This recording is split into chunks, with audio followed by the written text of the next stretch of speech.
Hello again, everyone, and welcome back to Dan Law Field here at Rip Griffin Park in Lubbock. A thriller last night in Game 1 of this two-game series between Texas Tech and Stanford. I'm John Harris here alongside former Red Raider Dr. Mike Gustafson. Gus, on Monday night, 6 lead changes in the ball game, 19 runs, 26 hits. It took 11 innings to decide a winner. It was Texas Tech that comes out on top, and now back here Tuesday early, expecting more of the same this afternoon. Yeah, it could very well be the same. You got a 2-game midweek, obviously a 5-game week for both of these teams trying to cover in between conference series. The wind's blowing out to right center. Could be fun.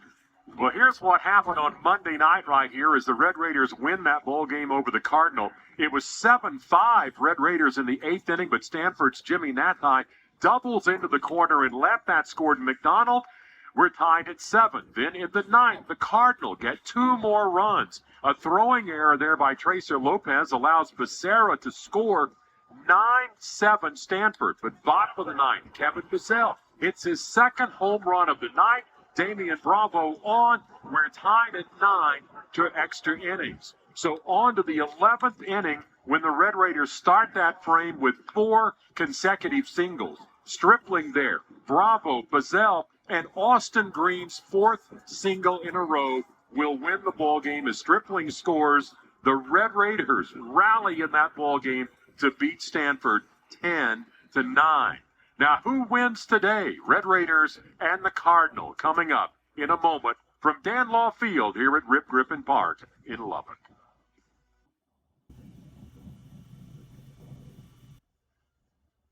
Back here at Dan Law Field at Rip Griffin Park in Lubbock, Texas Tech and Stanford, Game 2.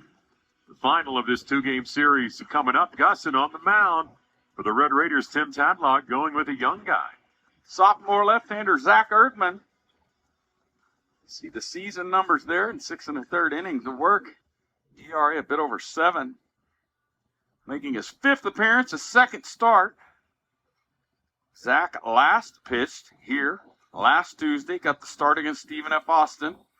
Gave up 2 runs in the 1st inning and then scoreless baseball into the 4th when his day was finished. So 3 1/3, 2 runs, both of them earned there. Red Raiders would like something similar to that right here today from Zach Erdman. Here's the batting order for Stanford that he will see. It's the same lineup the Cardinal used on Monday night to bang out 15 hits and 9 runs. Cobb, McDonald, Moore, Nathai, Lavin, Sapien, Becerra, Haskins, and Reynolds. We are ready to get this one underway. Gus, did we leave here last night, or are we still here? Yeah, played quick turnaround, huh? Played late last night. 11 innings. Red Raiders in that ball game, their 4th consecutive 1-run game. All of them at UCF were decided by 1 run, and then in 11 innings on Monday night, a walk-off on the single by Austin Green in the 11th inning.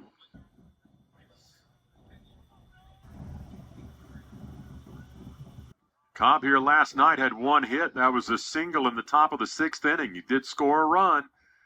He struck out 3 times. Ground ball here past the diving Kevin Bissell, who is playing 3rd base today. Here's the Red Raiders defensively behind Zach Erdman. Out in left field, it's Drew Woodcocks. Bravo is in center. Austin Green in right field this afternoon. Bissell at 3rd. Lopez, Pompey, and Landon Stripling at 1st base. Dylan Maxey today at home behind home plate. And now Court McDonald.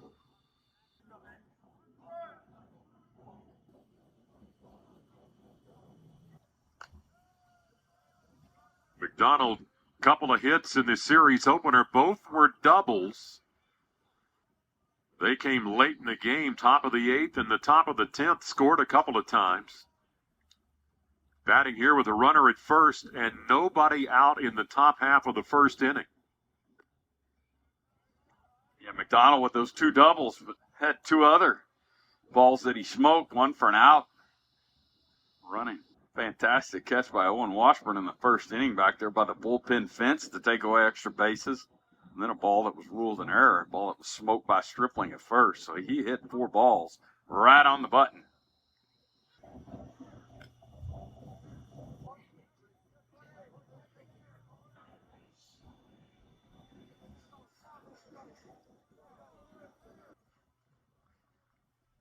McDonald, the only Texan in this Stanford lineup out of Arlington, played at Pantego Christian Academy.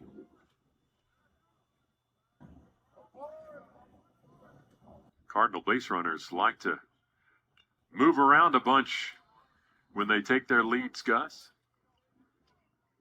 Yeah, a lot of flinching and false starts trying to get Erdman to flinch. Young left-hander out on the mound, only pitched 6 innings. Never know what you'll get there. Zach cool as a cucumber so far, though. Red Raiders did throw out a base-stealing attempt on Monday night. 1-2 to McDonald. That ball line right back past Erdman. Lopez got it behind the bag at second to Pompey and back to Stripling. It's a double play. Red Raiders turn 1 on Monday night, and here in the top half of the first, get their second of this series. Well, this ball sharply hit. McDonald was reaching for the breaking ball. Almost gloved by Erdman. Red Raiders may be fortunate that he didn't get it, because it ended up being a nice little 6-4-3. Lopez's step to his left on a ball that sharply hit. Just a matter of 2 guys playing catch at that point. Red Raiders that you saw in the highlights attempting to turn a double play on Monday night threw a ball away and allowed a run to come around to score, and that was late in the game.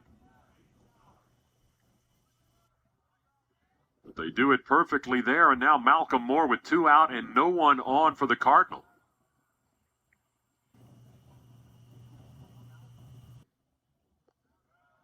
This was the guy the Red Raiders struggled to get out on Monday night. 3 hits. A single, a double, and a home run, and a couple of runs driven in from Moore, the sophomore out of Sacramento, California.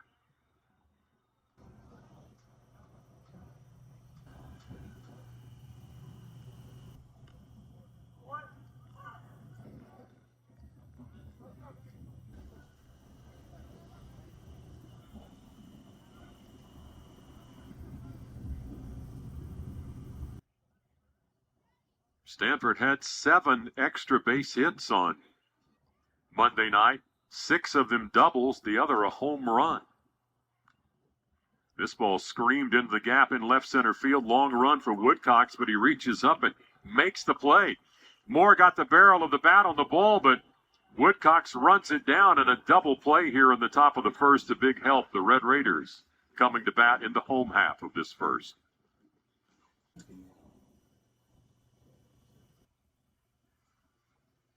Red Raiders about set to bat here in the bottom half of the first inning. Gus, they'll face a freshman for the Cardinal on the mound.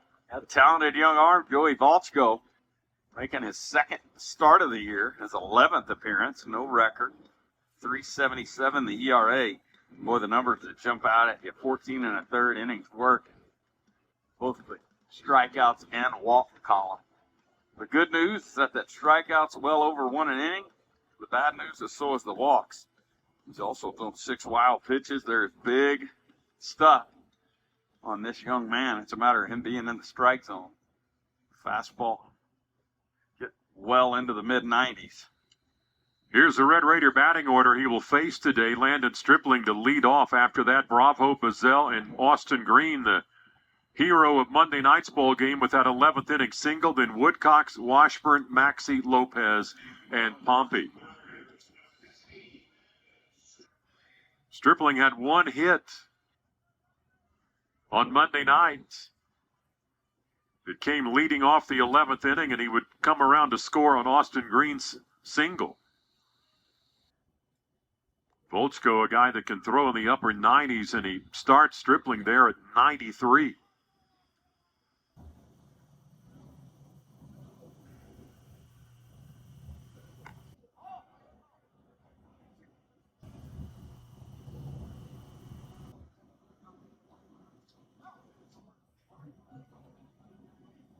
Stripling, the Red Raider, true freshman out of Lawrenceville, Georgia. The report we got on Volchko is it is hard. Big fastball, firm breaking ball. Not a lot of change of speed here. There's ball 3 to the Red Raiders' leadoff batter. Stripling playing first base today was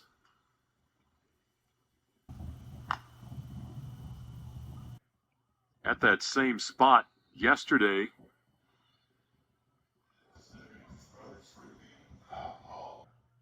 He and Gavin Cash have shared time at first base. Cash not in the lineup today. Stripling gives that pitch a pretty good ride here to start. Back at the wall and standing right there is Brady Reynolds. Stripling hit it well, but just not quite enough to get it into that Red Raider bullpen. And John, the ball's going to carry to that part of the park. Wind blowing out of the north at about 20 miles an hour, which creates a bit of a chill, but it also means that wind is jumping out to right field. There's the Cardinal defense. You saw Reynolds there. Luke Lavin is over in left, McDonald in center. 93, 94, and now 95 on the fastball so far from Volchko. He is as advertised. Damian Bravo had 3 hits against Cardinal pitching Monday, all of them singles. He had the second of those 4 consecutive singles in the 11th inning. Ground ball. Haskins. Not in time. Bravo hustling down the line, did not hit that ball all that hard. And Haskins up to reach down, field that ball, and make the throw, but Damian Bravo showing some speed there, Gus. Yeah, a little rollover ground ball, had him reaching for that breaker, and he's kind of falling out of the box that direction, and that'll buy you about a half step, and that's what he needed there.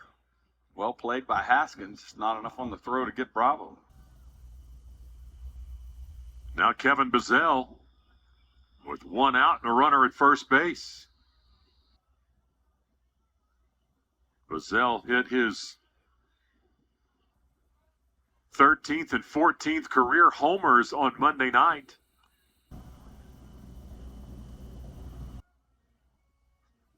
Blasted those out in the 3rd and the 9th inning for the Red Raiders. That one in the bottom of the 9th was huge. Bravo had singled, and then Bazell followed with a 2-run homer that tied the game and sent it into extra innings. Ground ball, this is going to get through on the right side. Damian Bravo's around second, headed to third.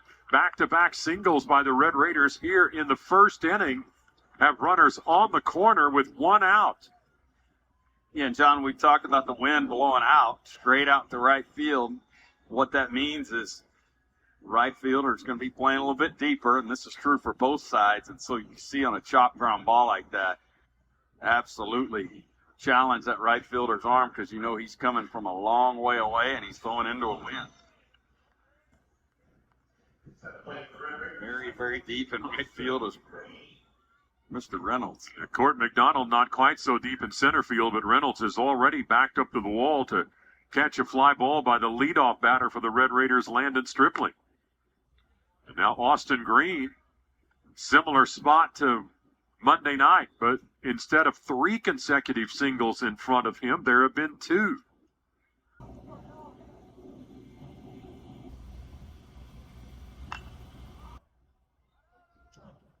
That ball is lifted foul over on the third base side. Boy, and that's a pretty good indication of the wind there, John. That ball should be banging around in the stands, and that thing kissed the back of the net. It was getting pushed back onto the field. That'll be something to pay attention to. Foul balls down that third base left field side, staying in.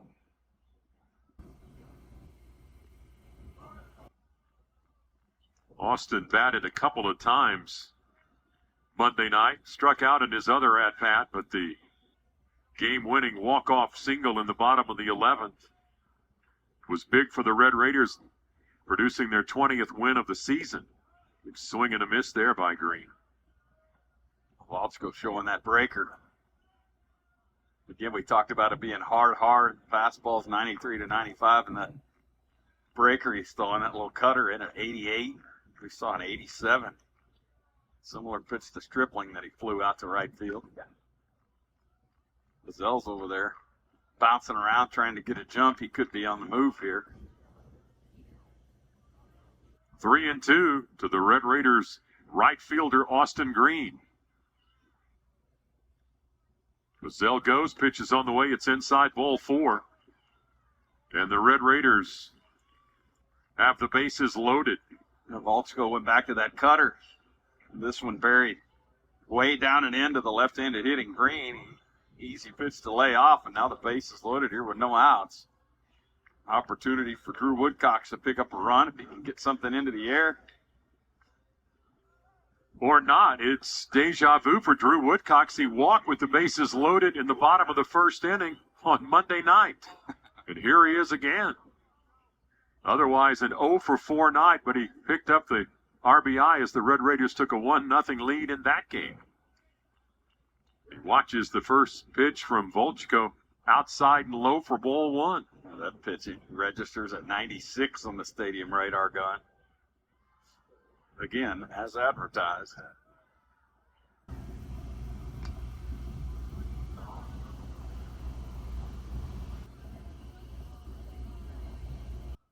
Woodcox, the senior out of Houston's Lamar High School.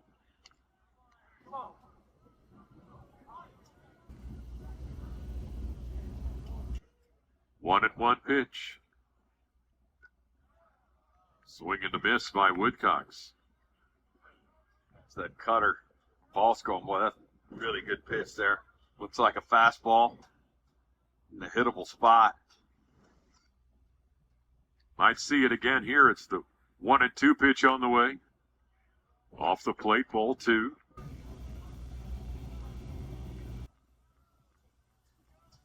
Owen Washburn is on deck.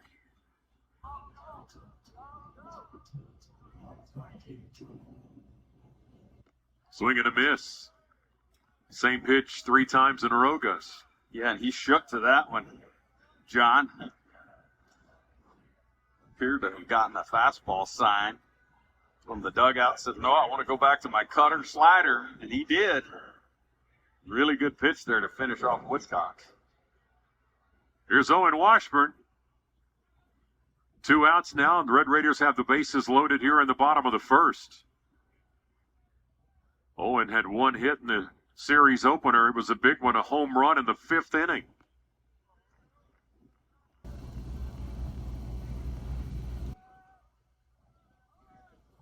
Two of his last 3 base hits have been home runs. The other is a double. The Red Raiders would take any of those right now. Washburn tiptoes out of the way of that cutter down there at his feet. Now ahead in the count 2-0. He can be really selective right here.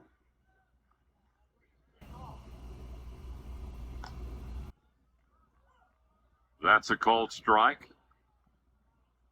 Mike Morris behind home plate today. Kyle Parker is the first base umpire. DeMond Thomas at second.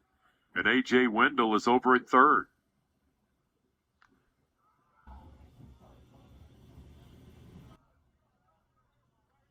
Now 2-2 to the Red Raiders DH today, Owen Washburn. His brother, the Red Raiders starting pitcher on Monday night.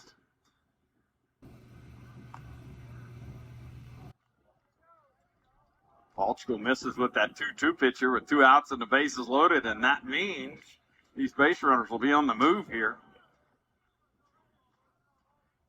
Bravo is at third. Bazel is at second. Austin Green at first. They are moving. Ground ball going to get through the middle. Diving attempt by Cobb. That'll score at least 2 runs for the Red Raiders. Bazel crossing the plate behind Austin Green. And Owen Washburn delivers a 2-out single up the middle on a 3-2 pitch from Volchko. 2-0 Red Raiders. A good piece of hitting there by Wash, taking that fastball right back through the middle. Just enough to get it past the diving Cobb. We mentioned the base runners on the move. with the pitch. They both scored easily. Green around to third, and now runners on the corners here with 2 outs. Owen Washburn over there at first has not attempted a stolen base this year.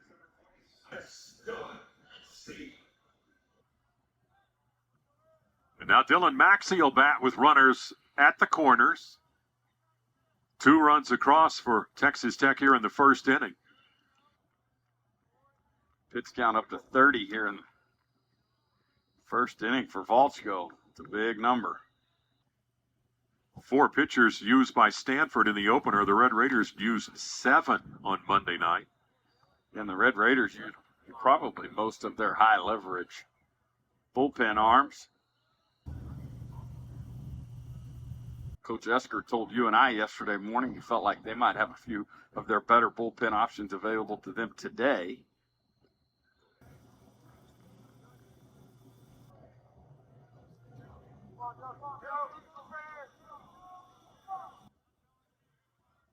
A bit shorter pitching staff for the Cardinal than the Red Raiders, who have used 20 pitchers this year.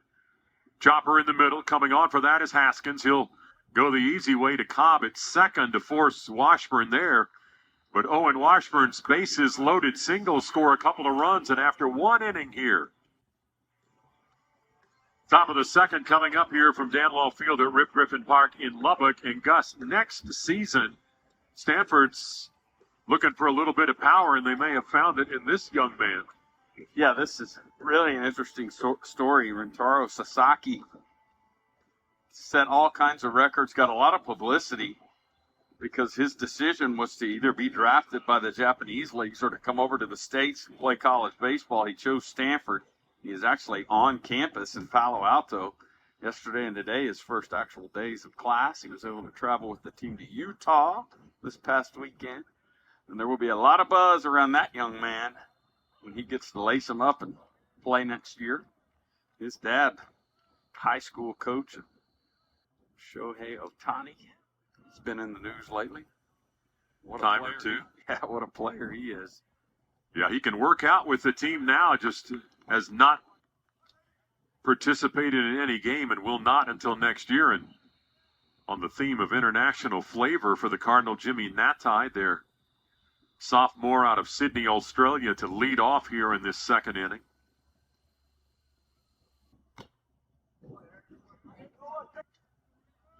Natai, a couple of hits on Monday night, singled in the 5th, doubled in the 7th off Red Raider pitching. Coach Esker telling us about Natai and what a fun kid he is. He said he is everything you would think of as an Australian kid. He's got all the accent and calls everyone mate. Fun stuff. Played touch football in high school.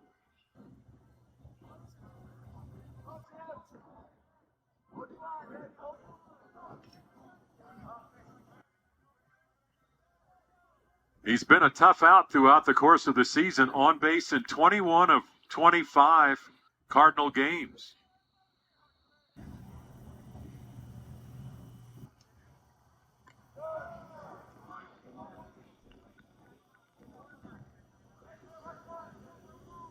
Erdman gets out of that first inning thanks to a double play, sophomore from Keller High School.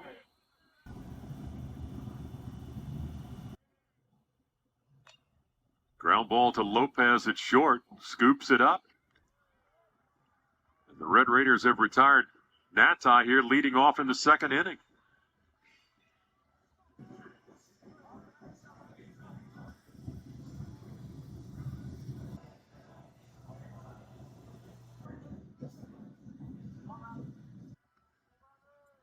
Now Luke Lavin, freshman out of Laguna Beach.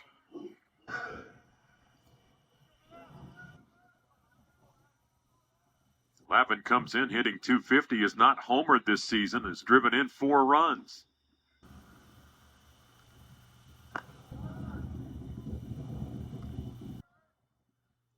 For Erdman today, his 11th career appearance.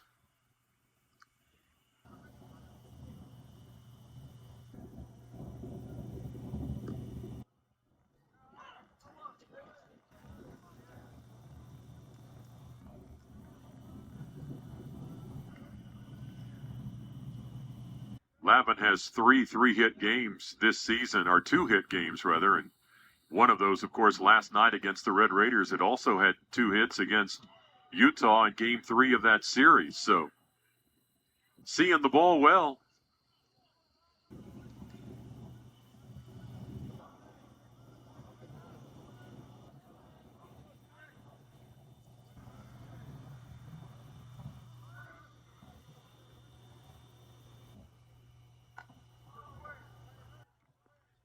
Cool, windy day here in Lubbock last night.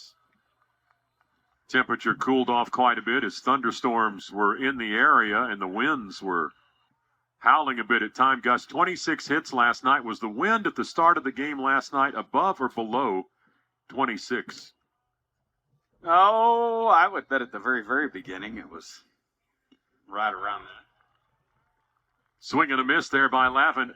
Actually, a trick question. The winds were at 26. Okay. I was going to say, it was really firm at the very beginning, and then John later on in the day, there's a good look at the breaking ball from Erdman to finish Lavin. Really good pitch there. Yeah, I would say that when most of that game last night was played at, a 10 to 12 mile an hour? Yeah, it got much nicer as the evening went along. Big chopper to Bazell, who's over at third base today. Sapien is out. Erdman has faced 6 batters through 2 innings. Red Raiders on top 2-0. They'll be batting the bottom half of this second inning coming up.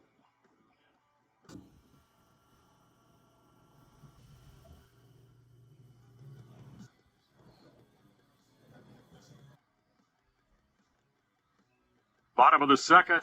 About to get started here. Tim Tadlock in that Red Raider dugout won his 440th career win here on Monday night. Gus chasing Larry Hayes for the all-time mark for the Red Raiders in terms of wins. Larry added a long time. Tim Tadlock's in his 12th season here, but Larry Hayes more than 800 career wins. Impressive, of course. Yep, pretty good run by both of those guys. That spans back, 35,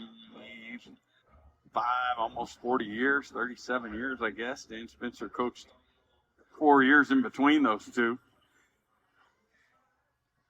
A lot of wins.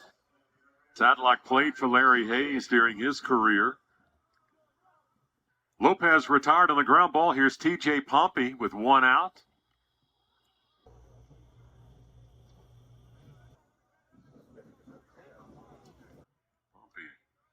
Watching one from Volchko a bit close to the tower there. 1 hit on Monday night for the Red Raider freshman. Pompey, that one over his head again. Well, the one thing about a hard thrower, Gus. Sometimes they don't control it very well. Yeah, that's exactly right. We have noted the velocity. We've also noted the command difficulties, and boy, if Volchko ever finds a strike zone with regularity, he's going to be playing this game for a long time. The stuff is real, and it is big. Freshman out of Visalia, California, 3-1 now to Pompey, who homered in the bottom of the 4th inning on Monday night, a 3-run shot. Now even with Damian Bravo with 31 runs driven in. They share the team lead, and he draws a 3-1 walk. Now 20 free passes in 15-plus innings for Volchko. So I say that to say I don't think there was a whole lot of intent there with Pompey. Even though you don't like to see that pitch up around the head, he was not throwing at TJ. High school All-American his senior year coming out of Redwood High School there in Visalia, California. Here's Landon Stripling. He sent Brady Reynolds to the wall in right field in the bottom half of the 1st inning. Then the Red Raiders followed with a couple of hits, a walk, and a single by Washburn for a 2-0 lead.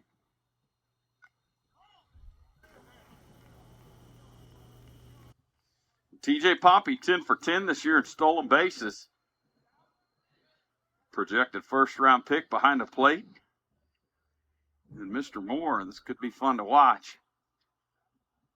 Pompey goes, swing and a miss by Stripling. Throw down is going to be in time. Yeah, TJ didn't get a good jump, had a bit of a false step. As he gets a little more experience, he'll develop the recognition to back off when you see the really good base stealers. When they feel themselves not get a good jump, they pull back and don't go. He stayed with it there. Moore delivered a strike to second for the easy out. Stripling's big chopper fielded by Becerro there at third. And the inning comes to a quick end. Pompey thrown out. Second base stealer this season thrown out.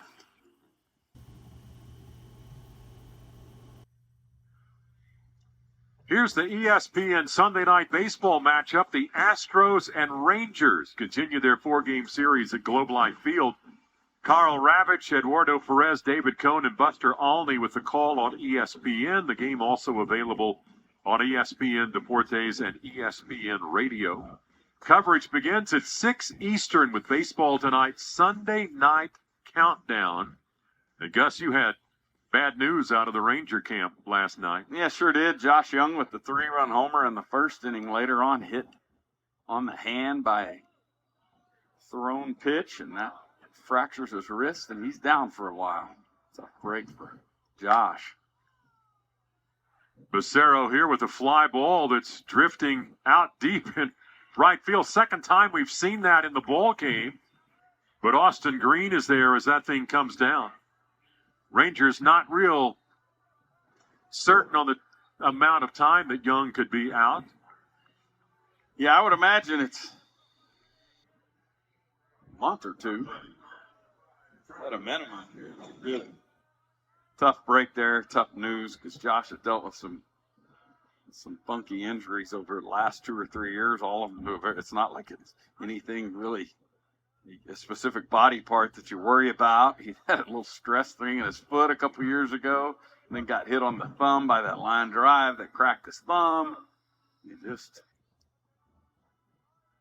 tough stretch for him. Fortunately, this one early enough in the year that he can be involved for a good portion of the season. Trevor Haskins with one out for the Cardinal here in the top of the third. Clayton Beeter made his major league debut on Friday night for the Yankees. Down in the new clubhouse facility there in the left field corner, there's a big wall with photos of each of the guys that have made it to the big leagues. So Beeter will get to add his photo to that line.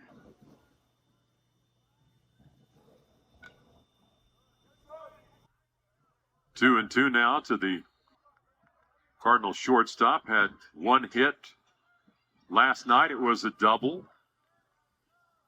On a fairly hot streak. He's 5 for his last 10 with a pair of doubles, a home run, and 5 runs driven in. Ground ball hit it hard. Bazell knocked it down. He'll have to hurry the throw, and he got it there in time. Stretched by Stripling, and Haskins is retired. Haskins hit it hard. Bazell makes the play, doesn't panic, Gus. Gets the throw to first base in time. Yeah, able to stay into his feet right there. Have his feet underneath him as he secures it, spins, and throws a strike. The land of Stripling. Bazell spent all of last year, except for one game at third base. This year, his first game over at third to give McGee a day off. Cade McGee been struggling over the last little stretch. Bazell looking like he hadn't missed a beat. Cade McGee not in the lineup for the first time this season. There's a hard hit ball to TJ Pompey. Brady Reynolds out at first base. Somebody in the stands winning something today. Is third inning. Stanford goes in order. It's 2-0. Red Raiders go into the bottom of the third. Came in today hitting .434 and singled in his first at-bat. Gus, this Damian Bravo story is amazing. He has developed into one of the top hitters in college baseball. Yeah, and this time last year was doing his thing as a two-way player, getting an occasional at-bat. every once in a while, but also pitching. Pitched late in several ball games. It's that one hard pass to Tybing Haskins. He's 2 for 2 today. Prior to that single, his second of the ball game, he had been on base 5 times in this series and scored 4 of them. And he leads off here in this third inning with his second hit of the ball game.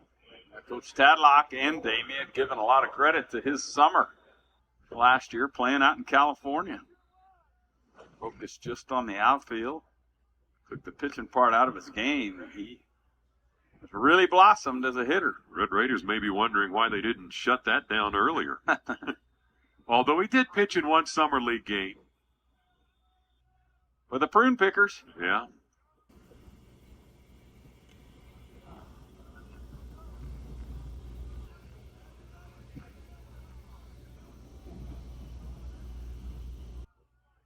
Kevin Bazell singled through the right side in his first at-bat. Got a lot of room over there.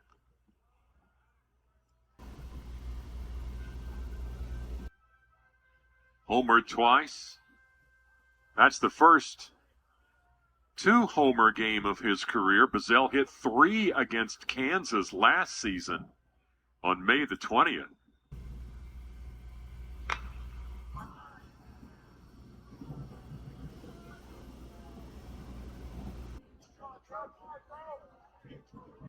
Was all Big 12 and freshman All-American a year ago playing over at third base.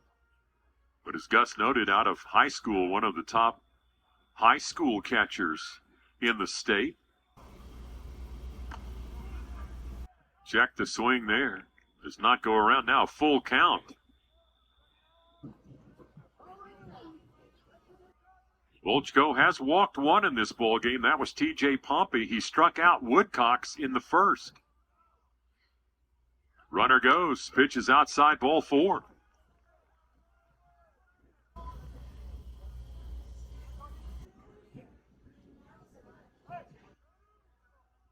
Red Raiders did this in the first inning after Landon Stripling had flied out. Bravo reached on a single. Bazell reached on a single. And Austin Green, who's at the plate now, walked.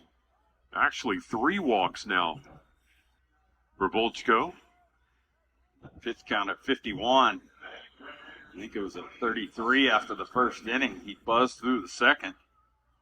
Quick low pitch count inning. Just sort of get that number back into respectability, but now in the low 50s with no outs here in the third. Most pitches he has thrown this season, 74 in his last outing when he went 4 innings against Creighton. He also struck out 7 in that ball game. Has just 1 so far. Austin Green rips one to right field, going back on it, and not going to be able to make the play. That is over the wall. Reynolds left near the wall, but Austin Green just smokes one out of here. A line drive, 3-run homer. Boy, you could see how Reynolds misread that ball, John. It was tattooed on a line. Reynolds thought he was going to have to sit down or maybe even take a step in to play that. That thing had enough juice to get over him and just over the top of the wall. That was a screamer. Big series for Austin Green, who singled in the game-winning run in the bottom of the 11th inning last night, adds a 3-run homer here in the third, and the Red Raiders are in front 5-0 over Stanford.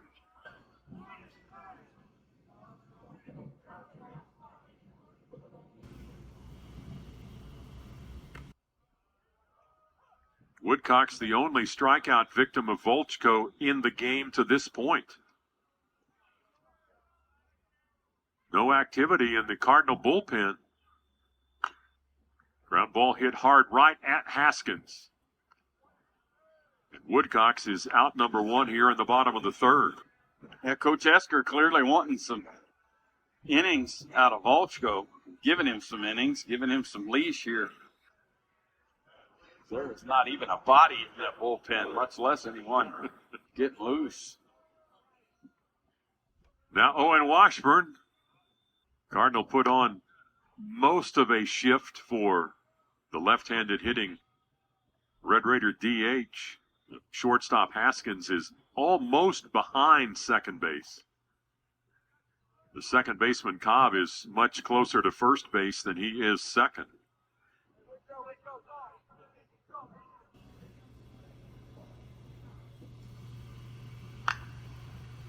Oh, it goes the other way, and that one just foul down the left field line.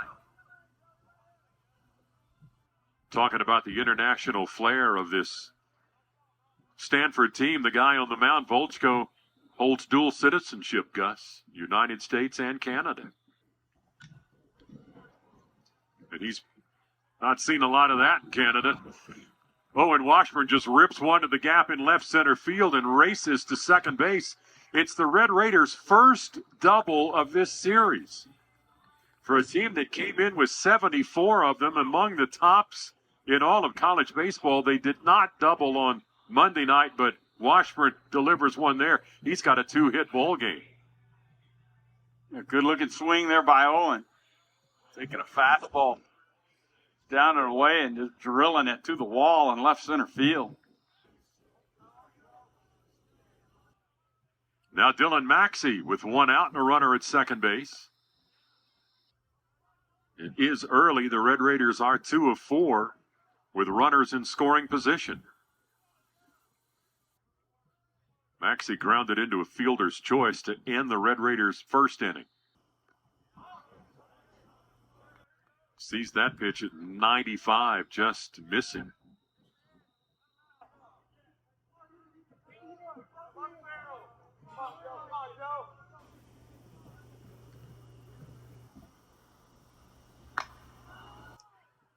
Maxey gives that one a ride to fairly deep center field, and it's out of here. Court McDonald was drifting over like he was ready to make a play on that ball, but Gus, unless he climbs over the fence, he's not going to be able to do it. That's 2 home runs in this inning. Maxey hits his 4th of the year, and the Red Raiders have 4 runs across. Now 5 in this inning. It is 7-0.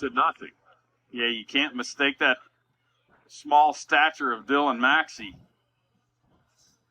with not having power. This ball driven out to deep right center field. He has some juice in that small body.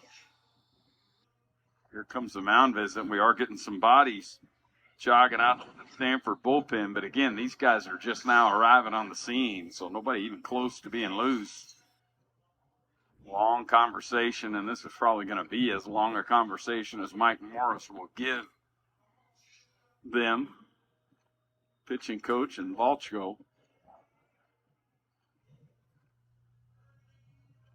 Mike Morris looking at the mound, did not leave the area around home plate, and now the visit over. But yeah, talking about Dylan Maxey, he's got 21 hits this season. 9 of them have been for extra bases. 5 doubles, 4 home runs. Looking for a way to bat himself into the Red Raider lineup somewhere. And Dylan Maxey has 8 career home runs now. This is Tracer Lopez. He grounded out to second. And his only at-bat today so far, that was leading off the Red Raiders' second inning.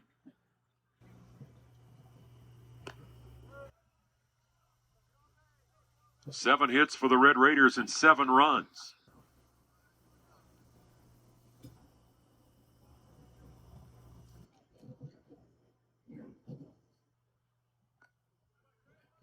That didn't take long, and Tracer Lopez is on with the walk, 4-pitch walk.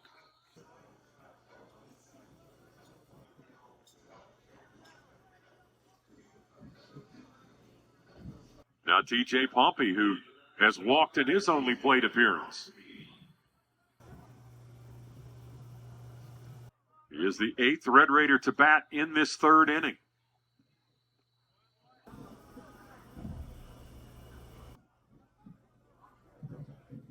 Well, almost 70 pitches to get just 7 outs. That is a big number.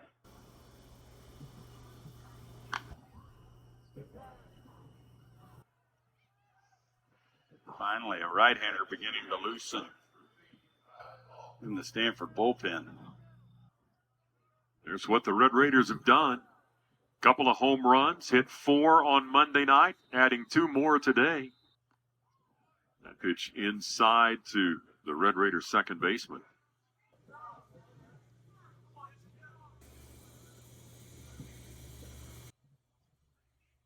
Four walks, 1 strikeout for Volchko. Inside to Pompey, now 3-1. 71 pitches, approaching his career high of 74.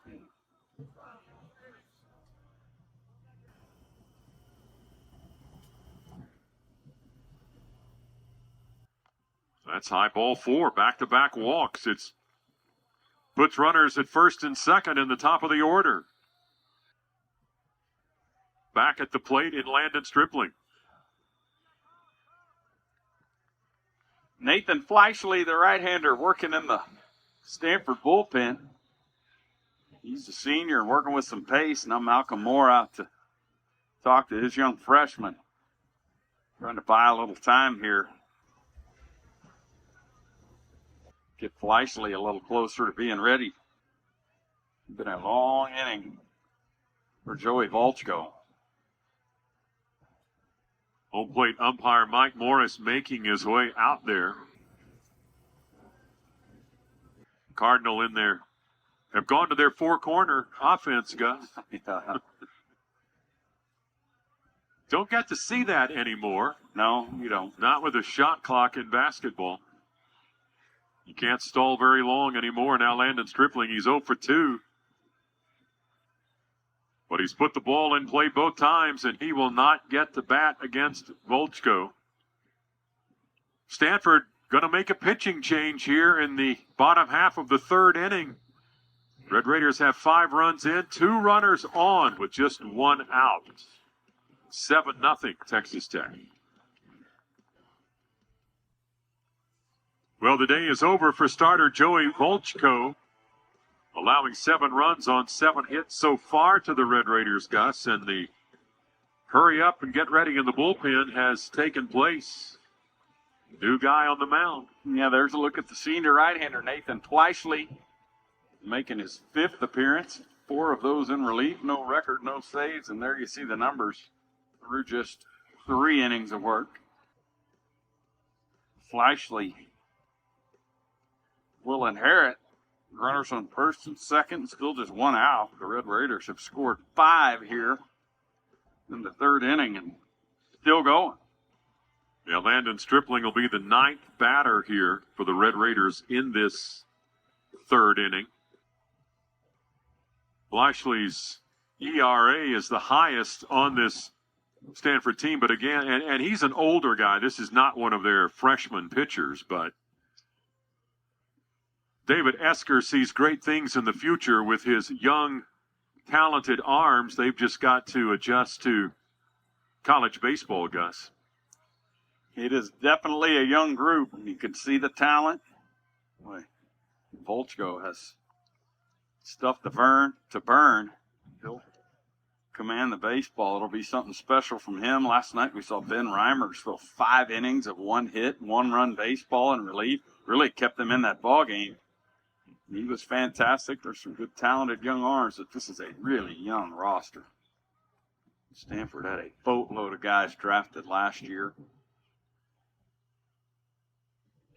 Fleischle inherits a couple of runners on. His first offering to Stripling is inside for a ball.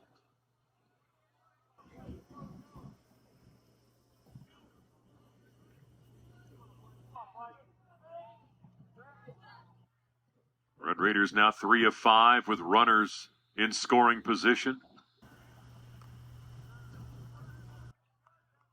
Fleischle out of Atherton, California.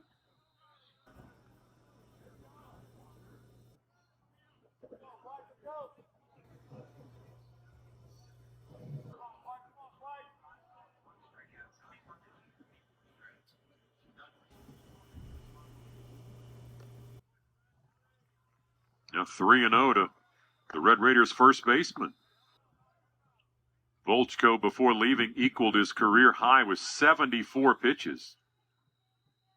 The 2 runners on base are his responsibility as well. That's a 4-pitch walk to Stripling. Now Damian Bravo to the plate. He led off this inning with his second single of the game. And now he bats with the bases loaded.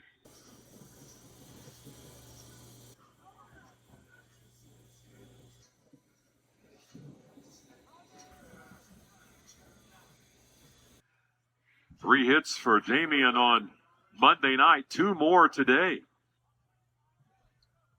5 for his last 7. All of those hits singles.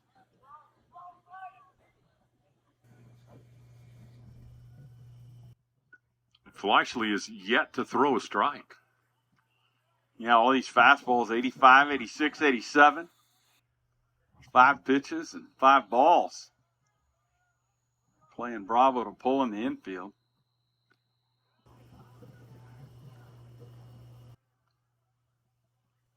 Now 2-0 to the Red Raiders center fielder Damian Bravo.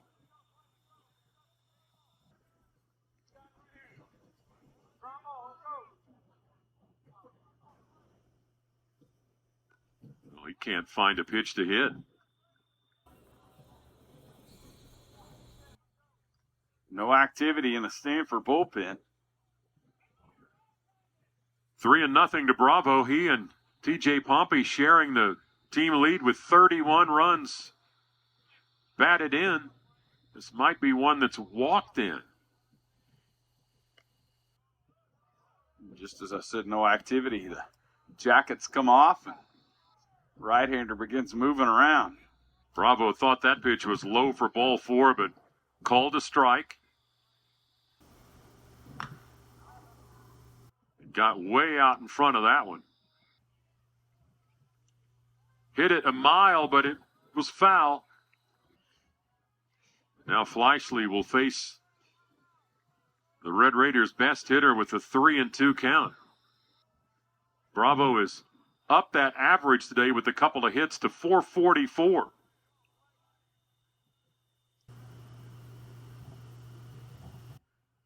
Oh, that pitch behind Bravo. Breaking ball that didn't, Gus. Yeah, Fleischle went to the off-speed pitch, his first one of the afternoon. He had no grip on that. Spins it back to the backstop, nowhere close on that delivery. That's 4 base on balls in a row by Stanford pitching. Tracer Lopez scores to make it 8-0. Bravo picks up the RBI, and now Kevin Bazell, who has a single and a walk today. He scored both times. Had 2 home runs here last night.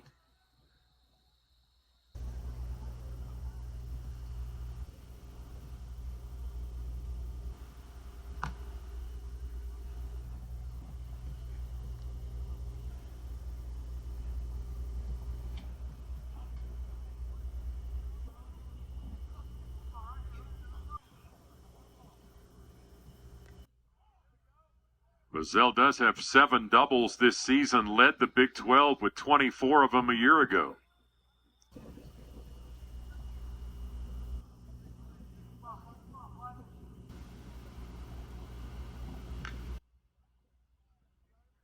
That's chopped foul past third base.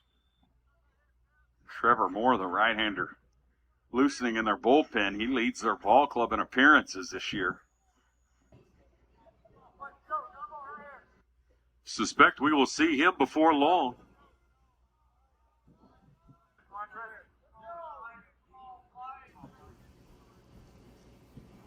Oh, that pitch hits Bazell in the back. 4 straight walks and now a hit batter. Pompey will score from third. Landon Stripling over to third. Bravo to second. Bazell on base. RBI the hard way.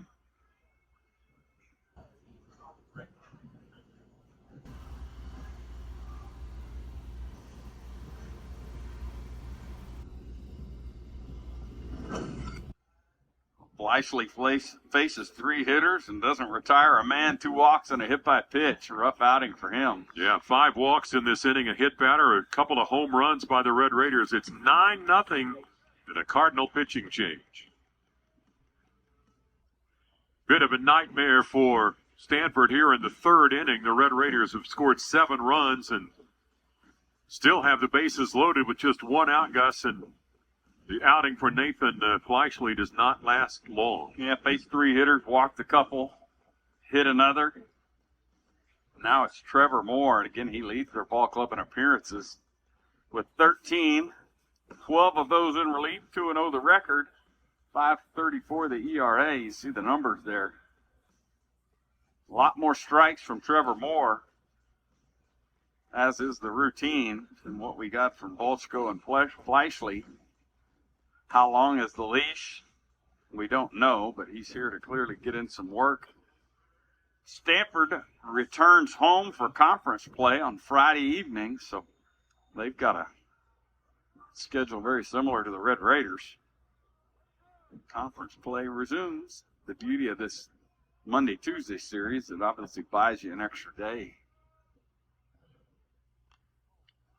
Austin Green sees 1 pitch, lifts it into fairly deep center field. McDonald is waiting underneath that, but tagging at third and scoring for the Red Raiders is Landon Stripling. Moving over to third is Damian Bravo. So the Red Raiders now leading 10-0. Austin Green had homered earlier this inning. Now has 4 RBIs in this inning.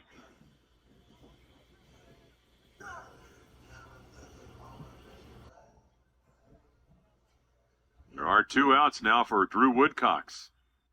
Woodcox is 0 for 2 in the ball game. He has struck out and grounded out. It's the only Red Raider in the lineup that has not reached base in this game. Everyone else has scored at least 1 run.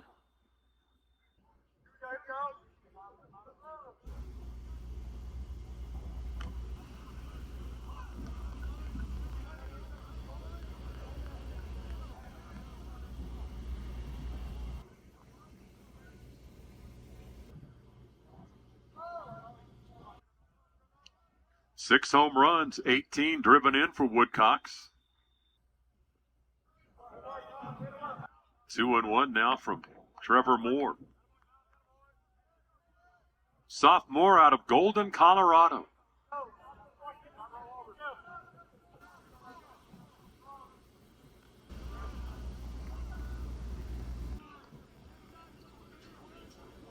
Woodcox made a highlight reel catch on Monday night. Diving to snag a line drive in left field. Ground ball, this is going to get through. Woodcox has his first hit. Damian Bravo scores from third. It's 11-0 Red Raiders, and hustling over to third base on that single out into right field by Woodcox is Kevin Bazell. Yeah, Woodcox just poking a fastball away through the vacated right side as they were playing him to shift, and Bazell had stopped at second base. Reynolds with the bobble. Bazell heads on to third. I assume that goes as a single and an E9. Bazell was stopped. Regardless, another run in for the Red Raiders. RBI for Drew Woodcox.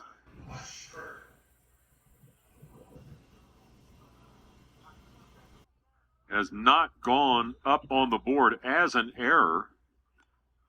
Cardinal commit 2 in the game on Monday night. The Red Raiders committed 3. But here's Owen Washburn, who singled in the first. He doubled in the second.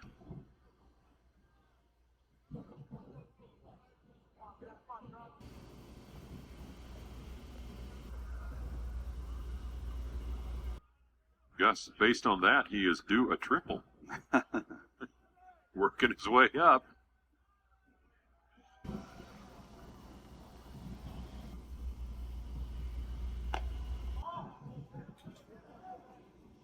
Cardinal pitchers in this inning just trouble with the strike zone.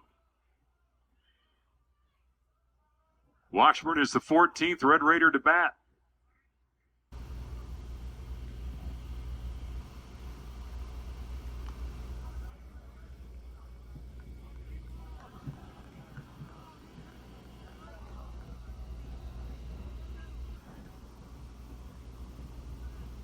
Red Raiders with 75 doubles this season. They are 4th in the nation.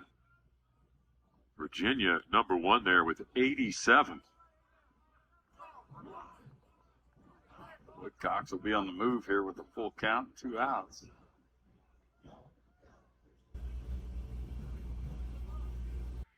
There he goes, swing and a miss. Washburn struck out. Only the second Red Raider hitter to strike out today, but 8 hits today and 11 runs. It's 11-0 Texas Tech as we head to the 4th inning.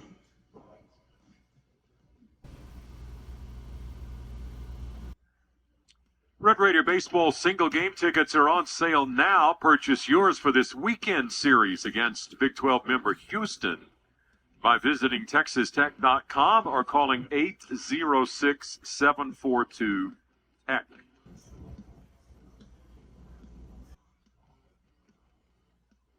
A lot of rest for Zach Erdman in that Red Raider dugout as his battery mates scored 9 runs. In the bottom of the 3rd inning, he has faced 9 hitters through 3 innings. In the top of the order, Owen Cobb to lead off here in the 4th. Cobb chopped the single through the left side to start this ball game, but was retired as part of the double play, hit into by Corbin McDonald, the hitter later. He's the lone Stanford base runner so far today.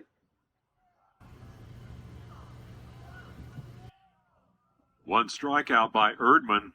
Cardinal batter struck out 17 times on Monday night. Red Raiders struck out 10 times.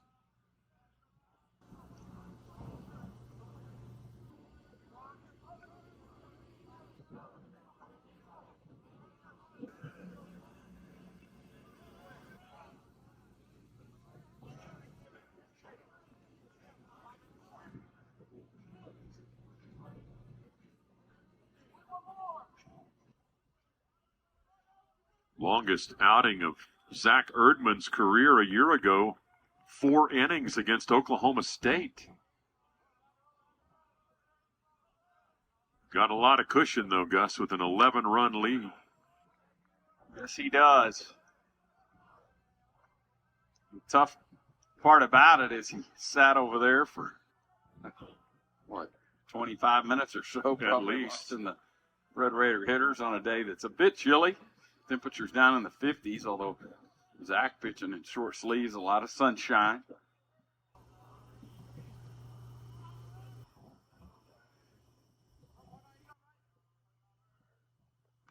2-2 pitch is lifted over on the left side, but it is going to be on the roof of the Red Raiders clubhouse over there.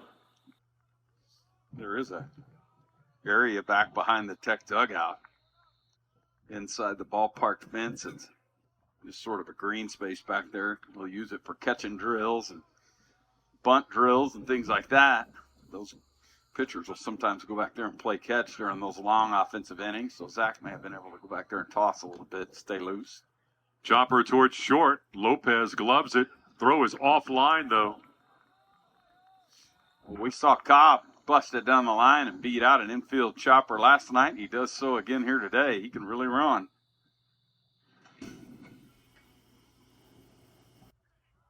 Error has gone up on the scoreboard, but that, I believe that'll be scored as the second hit of the day, though. Error on the side of Stanford. I think that was the play in left field. Yeah, the ball is bobbling in right field. That allowed Bazell to get over to third base. Yeah, and this one here goes as a single. Owen Cobb's second hit of the night, of the afternoon, rather. Here's a ground ball. Pompey always able to reach out and glove it, falling down, up and over to first base in time. McDonald retired. Pompey at 6'4", able to reach out and get that ball, get up and make the throw in time. Yes, you might see it as 4-3 in the scorebook, but that was a special play by Pompey. Yeah, you can go ahead and put a star by that one, John. Really nice play to take away the hit. That would have been runners on the corners with nobody out. Instead, there's one away. A runner does go to second. Cobb is there. Now Malcolm Moore. Just tuning in, the wind out of the north today, so it's crisp wind out to right. A little chill in the air. It also means that these right fielders, Austin Green and Reynolds for Stanford, playing very deep in right field.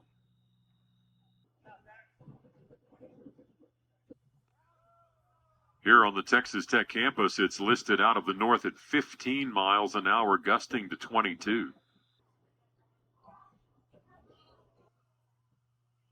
Not the strongest winds in the area, but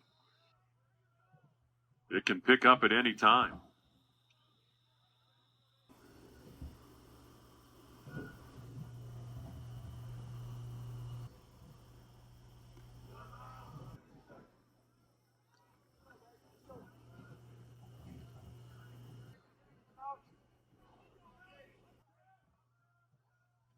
Moore with that single double and home run in Monday night's game. 15 hits by the Cardinal, 9 runs in that game. But not enough to win.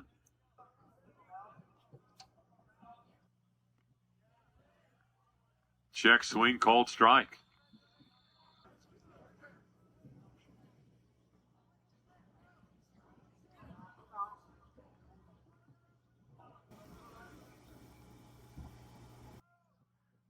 Back in the second inning, Moore threw out the Red Raiders' T.J. Pompey trying to steal second base.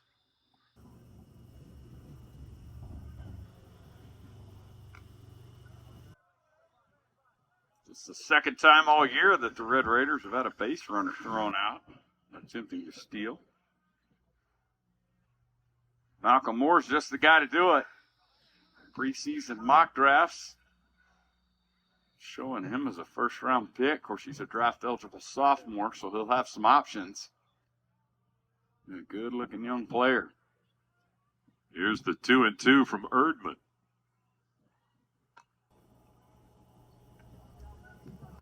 That'll get... Oh, it does not get into the seats. Wind, I think, may have held that one up. Bazell able to get over there and get underneath it. And Moore is retired. Yeah, that wind blowing out of the north. We tend to talk about what it does out in right field, how it helps balls carry out that direction. But what it also is going to do is keep foul balls poked over the third base dugout in play and on the field. And that's exactly what that one did. Bazell did a nice job not to give up on it, because 19 times out of 20, that ball's a souvenir up in the stands. But today, the wind blowing out of the north, it stays on the field for the second out. Did not think he had a chance on that ball, but he had plenty of room as it came down. Yeah, I might have been conservative with 19 out of 20. It might have been 49 out of 50 of those is up in the stands. But on this odd day where the wind's blowing out of the north, it's a different ballgame here. Stanford 0 for 1 now with a runner in scoring position. Nathai with 2 outs, trying to move Cobb around. Ground ball. Bazell can't get it. Lopez does behind him. Throw is in the dirt, but dug out of there by Stripling. And the inning is over. Cardinals strand Owen Cobb at second base. We're on to the bottom of the 4th inning. It's 11-0 Red Raiders. Bottom of the 4th inning coming up. Dylan Maxey to lead off. This is what he did back in the 3rd inning, Gus. What's not to like about Dylan Maxey? Yes, sir. Filled in capably behind the plate for Bazell during his illness. All the games that he missed. Does a nice job. He's a backup catcher. This time next year, I would imagine that Dylan Maxey will be the guy that's written in more often than not back there behind home plate. Sophomore out of Friendswood. 8 career home runs after that blast earlier today. Trevor Moore still on the mound here for Stanford after coming in that third inning. The Red Raiders 9 runs, 5 hits in that at-bat. Maxey had a 2 RBI home run. Austin Green hit a 3-run shot.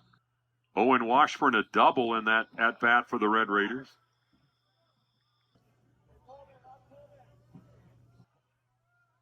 Eight different Red Raiders scoring those 9 runs. Damian Bravo scored twice in the inning.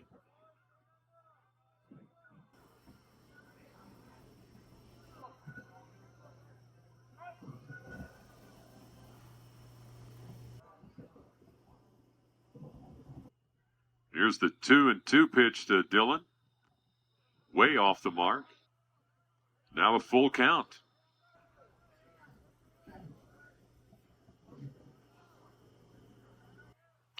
Seven walks by Cardinal pitching today. And 2 strikeouts. 8 hits, 7 walks. A hit batter. Gus, there a lot of traffic on the bases for the Red Raiders. Yeah, and that's really been the difference here today. No doubt. I'll tell you the other difference is the job Zach Erdman's done through 4 innings. He's allowed a couple of base runners. He's been fantastic. Filling up the strike zone, a lot of ground balls, easy contact. 3-2 again to Maxey. Lifts that one into center field. McDonald drifting over to his right to make the play. Maxey is out number 1 here in the 4th. Well, John, there's always opportunity when a guy's pitching in midweeks to string together some outings and enhance the role. Whether that just be that you get regular midweek starts or maybe it gets elevated into weekends, who knows, but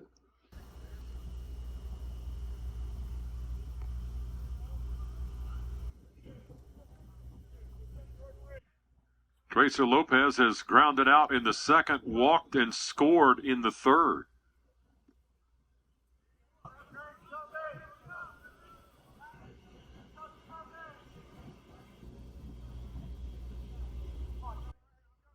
Couple of hits, both singles in the Red Raiders series at UCF last week. 9 hits in Big 12 play, includes a home run. For the 2nd at-bat in a row, Tracer Lopez draws a 4-pitch walk.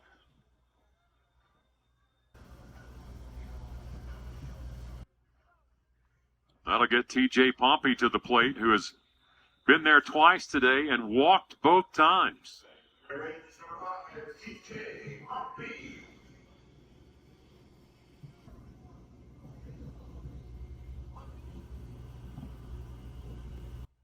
That ball got away from Moore behind home plate, and hustling down to second base is Lopez.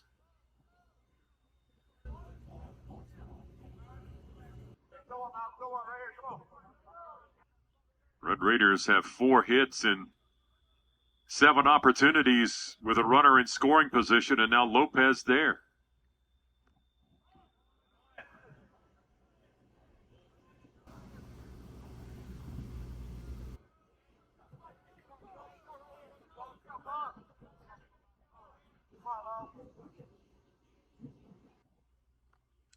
Pompey in his 2 at-bats has been walked on 3-1 pitches.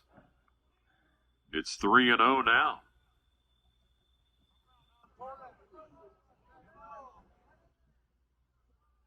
Five at-bats. Now, this will be the 6th between Pompey and Lopez down here in the 8 and 9 spots.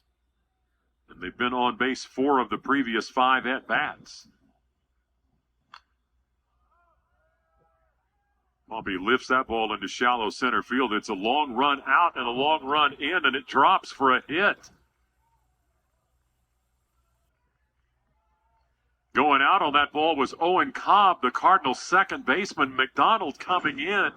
And Gus, they just can't make up their mind, I think, on who was going to make a play. I mean, Pompey thought he was out when that ball left the bat.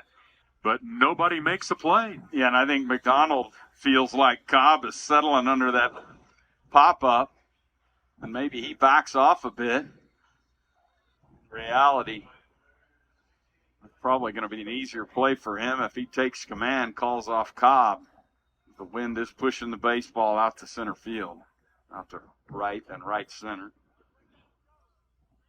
Instead of 2 outs, the Red Raiders have runners on the corner and Landon Stripling at the plate. Stripling is 0 for 2, but he did walk and score in that third inning.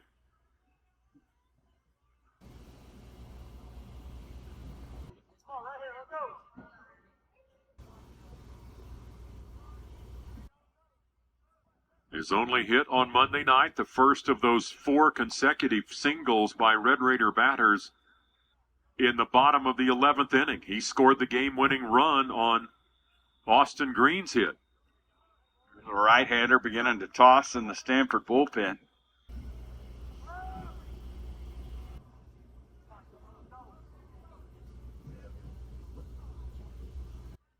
Red Raiders have batted 17 batters in the third and fourth innings and are still batting here.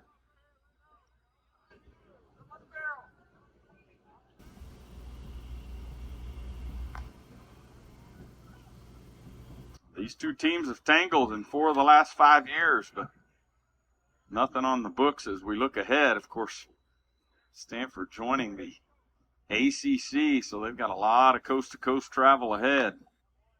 The ball chopped over to first base. Fielded there. The toss back to the pitcher. More covering from Nathai. But Stripling's infield chopper will score Lopez from third base. Pompey is down to second, and there are 2 outs.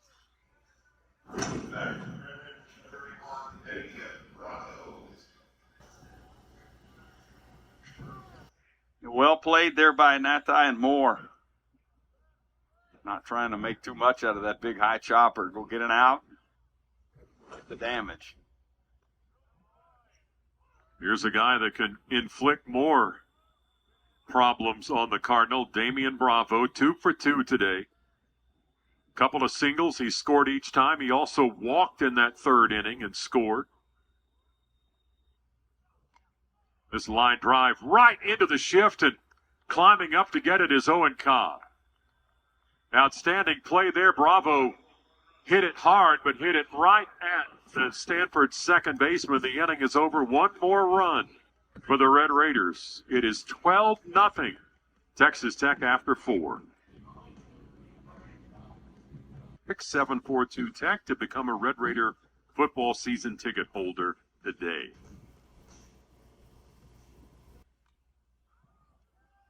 That's Luke Lavin leading off here in the 5th inning. Takes that first pitch from Erdman and just rips it into center field for a hit. Third of the day by Cardinal batters.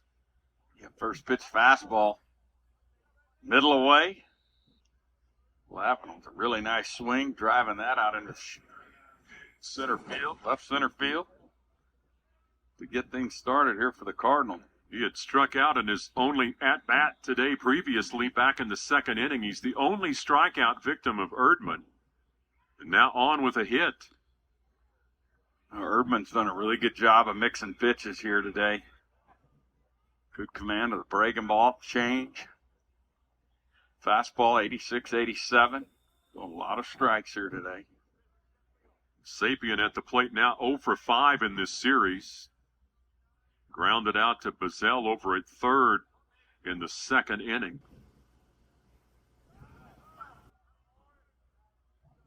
Struck out a couple of times on Monday night and grounded into a double play as well. He had hit safely in all 3 of the Stanford games at Utah in that Pac-12 series.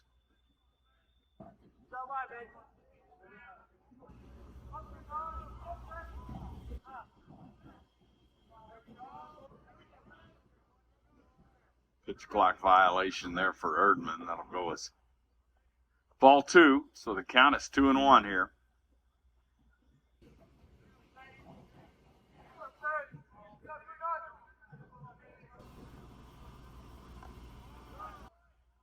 Now 3-1.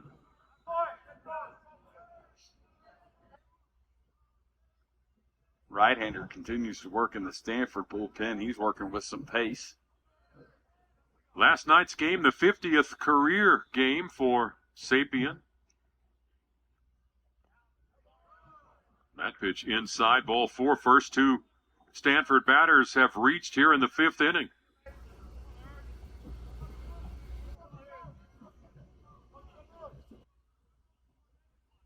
First walk allowed by Zach Erdman. And now Timo Becerra, who flied out to right field in his only at-bat. Through the first 3 innings, Erdman had faced only 9 batters, allowed an infield single in the 4th and retired 3 in a row. But here to start the 5th, Lavin leads off with a single and Sapien walks. So runners at first and second for Stanford's third baseman. Going after the first pitch. Hits it out to right center field. Damian Bravo near the wall in the shade. Makes the catch. Hustling over to third base is Lavin as he tags up. Sapien stays at first. Becerra gave it a ride, but Austin Green waiting underneath it. Not Austin Green, Damian Bravo rather. Green was there, but Bravo makes the catch. Yeah, that ball had some carry on it out to that part of the park today. See Bravo's last few steps. He really had to hustle out there to the front of the track underneath the scoreboard to corral that one.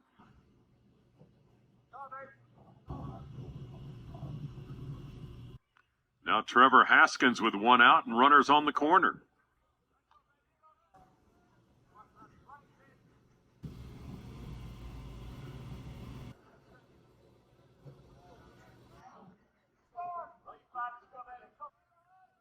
Stanford unable to deliver a hit today with runners in scoring position. Oh, that pitch got way away from Erdman. Breaking ball that didn't. That one slipped out of the hand of Zach Erdman. Maxey just turned around, played it off the wall. The key thing, Sapien down to second base. It takes away at least the traditional double play. There are a couple men. Tech bullpen just beginning to take off the jackets and play catch. Ball hit pretty well into center field, going way back. He is near the wall, and it'll play it off the top of the wall. At least 2 for Haskins. He is headed to third base with a triple that'll score a pair of runs. Bravo kept drifting back. That ball about midway up on the hitting background there in center field. Bravo had to play it off of that. Lavin and Sapien score on the triple by Haskins, the first of his career. And that ball hit straight away center field, so you do want corner outfielders getting involved when you see the center fielder going to the wall like that, but that played neither to right or left. It was right in the middle. Easy 3-bagger for Haskins. Haskins was around second base when that ball hit the wall. Bravo had to chase it down, get it back in. Now Brady Reynolds. 4 hits today for Stanford, 2 of them by Owen Cobb, who is on deck. But then the single here by Lavin to lead off and the triple by Haskins. Big swing and a miss there by Reynolds. For strike 3. Now there are 2 outs and back to the top of the order. And Cobb, who, as mentioned, has 2 hits today in 2 trips.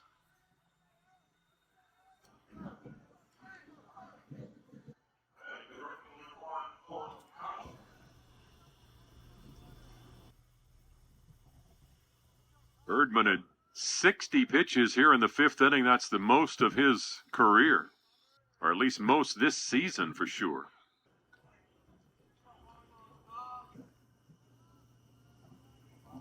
That is a career high, John. All right. 54 was his high number last year. It was also his total a week ago here against Stephen F. Austin.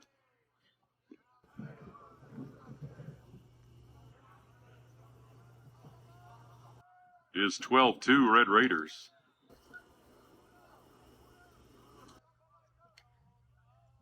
Nine-run third inning. Blew this game wide open.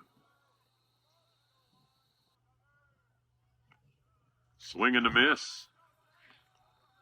Cobb behind in the count at 1-2 strikes.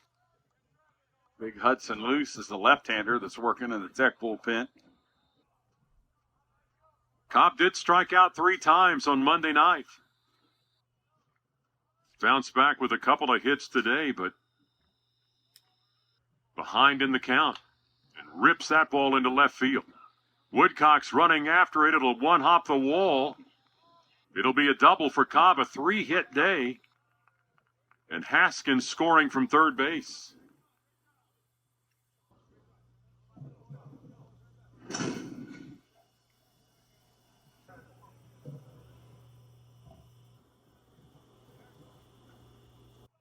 Cobb smoking this ball off the bullpen fence out there in left field on one hop. Coach Stadlock's going to call for his left-hander. Erdman has been outstanding. He's given up a single, a double, and a triple here in this 5th inning, but he will leave with the Red Raiders on top, 12-3 at the moment. Pitching change. Tell you about the new Red Raider hurler when we return. Well, Zach Erdman's day is done. Had pitched remarkably well until here in the 5th inning. Does leave with a big lead. Gus, but Tim Tadlock going to a left-hander out of the bullpen. Big Hudson Luce, the 50-year senior, out of Houston, Texas, making his 5th appearance. All of those in relief. You see the season totals there. Hudson last pitched on Saturday in Orlando, went 2/3 of an inning, allowed a hit. That hit was a home run, a solo shot. In Tech's 3-2 win, he did not account for a decision, and here he'll inherit a runner on second with 2 outs. Obviously working with a big lead. And he'll face a left-handed hitter in Cardinal center fielder Court McDonald. Couple of hits for McDonald on Monday night. Both were doubles, and now Luce apparently having some communication issues with the dugout, but that may be straightened out now, and he's ready to go. Runner at second is Cobb. He doubled to get there. Driving in the 3rd run of the day for Stanford.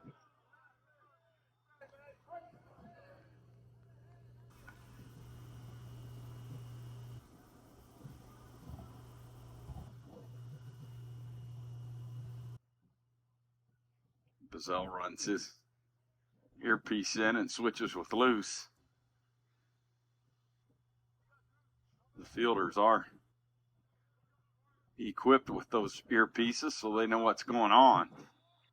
Bazell probably saying, hey, you need this more than I do. 91 on that pitch, but off the mark. 2-0 to McDonald. He's 0 for 2 today. In the first, grounded into a 6-4-3 double play. And then grounded out to T.J. Pompey at second in the 4th. Made an outstanding play running to his left, diving for the ball, gloving it, and then getting up and throwing out McDonald at first base.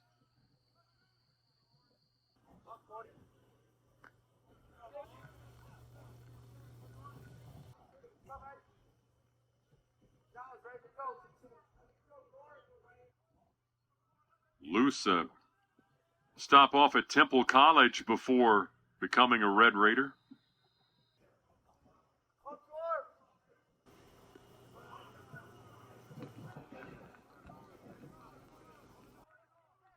Three and one.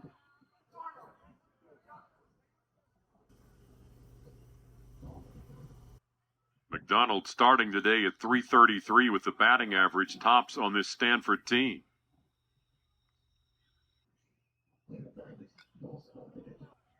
Got underneath that one, lifts it up in the infield.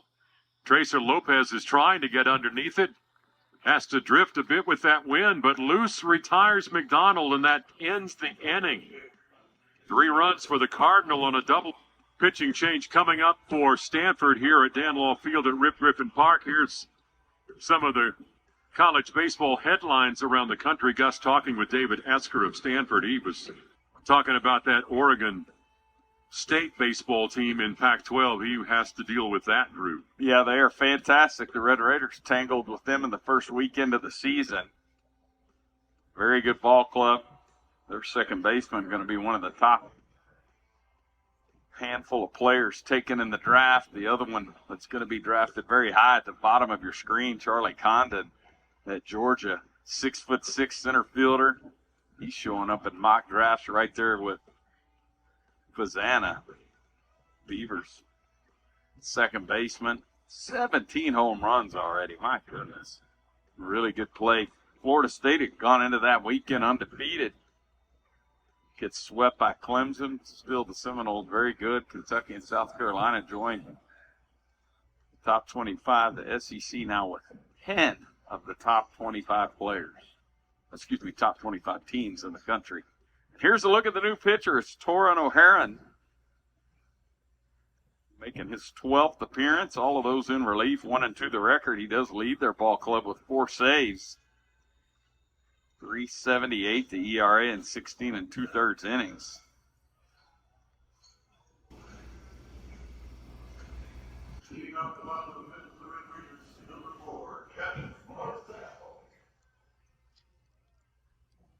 He'll face Kevin Bazell. It's 3, 4, and 5 in that Red Raider batting order here in the 5th inning. Bazell officially 1 for 1 today. Singled in the first inning. He walked and scored in the third. Was also hit by a pitch in that inning with the bases loaded. And Pompey scoring on that at-bat. Torin O'Haron pitched against the Red Raiders in Palo Alto last year. Went 2/3 of an inning, allowed a hit and a walk. Also struck out a man. Both of those base runners came around to score. These two teams split a 2-game midweek series in Palo Alto last year on this exact same weekend on the Monday, Tuesday after Easter.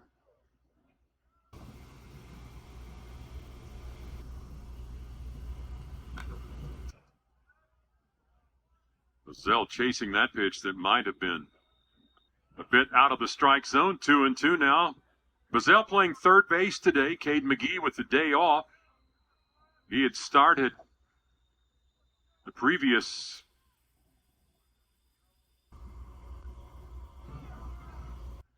all of the games to this point. There's Bazell just rolling that ball down to first base. Got his first day off. Cade cooled off, struggled a bit lately with the hitless in the last 3 games. Getting a day off here. Yeah, this is game 30 for the Red Raiders. He had started all 29 of the previous ball games. The only player on the team to have done that. But as Gus says, has been struggling a bit at the plate. And Bazell over at third base today and Dylan Maxey behind home plate.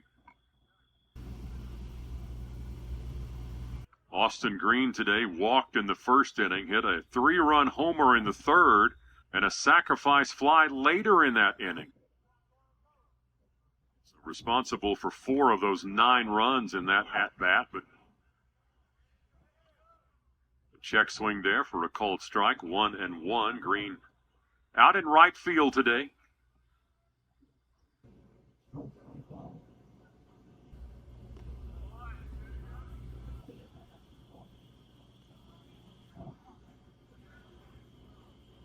O'Haron, a sophomore out of Rocklin, California.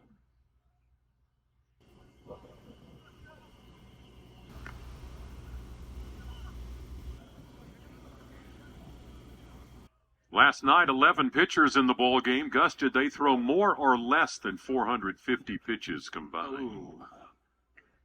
That's probably a pretty close number. I'll go with more. just under at 442 pitches. That's what fans missed last night. Yeah, 11 innings. 442 A lot of runs. pitches. A whole lot going on last night. 22 runners left on base. Well, that's not even remotely close to home plate. Yeah, well, Heron's lost his grip on a couple of these change-ups that he's tried to throw. Big misses to the arm side. That's ball 4. Green walks for the second time today.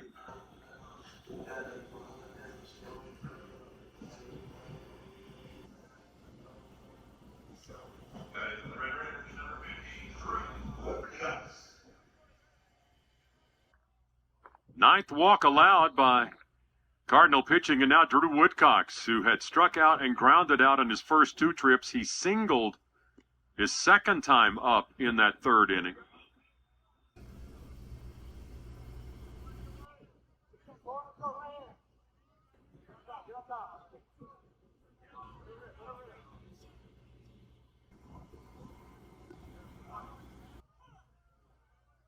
Heron getting the breaking ball over there for a strike. 1-1.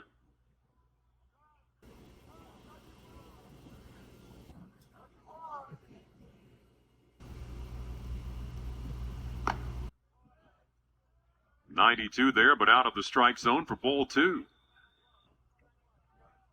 Woodcox did homer in game 3 of that series against UCF. Red Raiders winning that ball game. Woodcox just rips that one down the left field line, but just foul. I mean, Gus, Damian Bravo getting a lot of attention for the way he has hit the ball this year, but Woodcox, now a regular in left field, has just hit his way into the lineup for Tim Tadlock. Yes, he has. He's always had dangerous power. He has made the most of his opportunities. 11 career home runs. Hits that one the other way.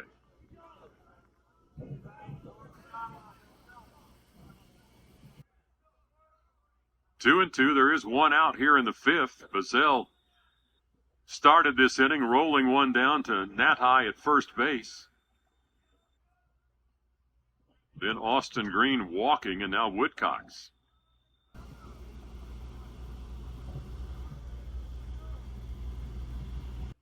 Breaking ball, and Woodcox just hit that one a mile. That one may land somewhere on the other side of this campus. Woodcox got the pitch he wanted at 2-2 and just hit it a mile. Sneaky power, Gus. Yeah, it's a hanging breaking ball.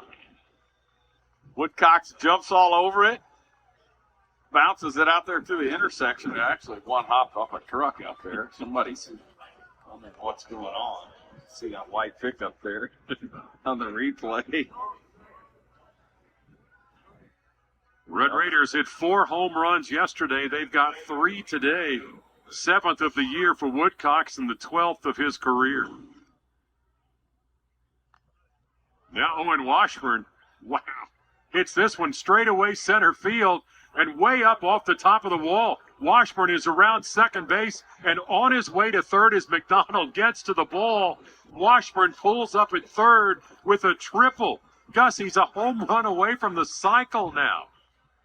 Yeah, and he might have done the hard part right there with that triple high off the wall.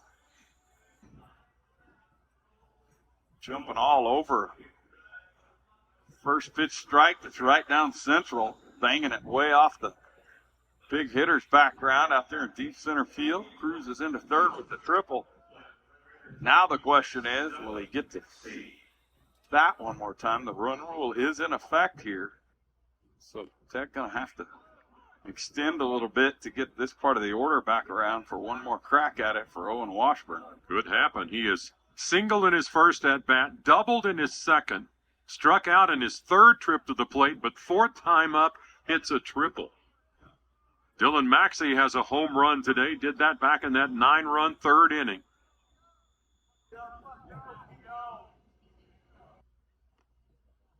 Red Raiders started the day early, trailing Texas for the home run lead in the Big 12.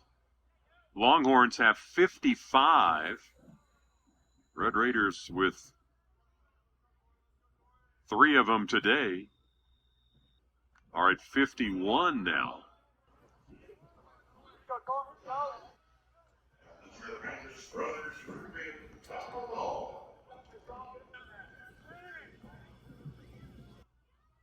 "14 runs on 11 hits for the Red Raiders.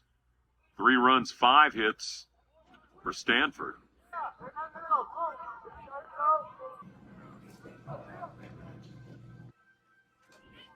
Cardinal has lost 7 of their last 10 ball games.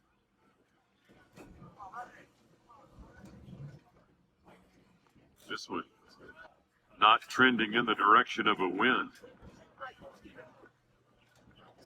Full slate of Big 12 action today. All of it going to be tonight.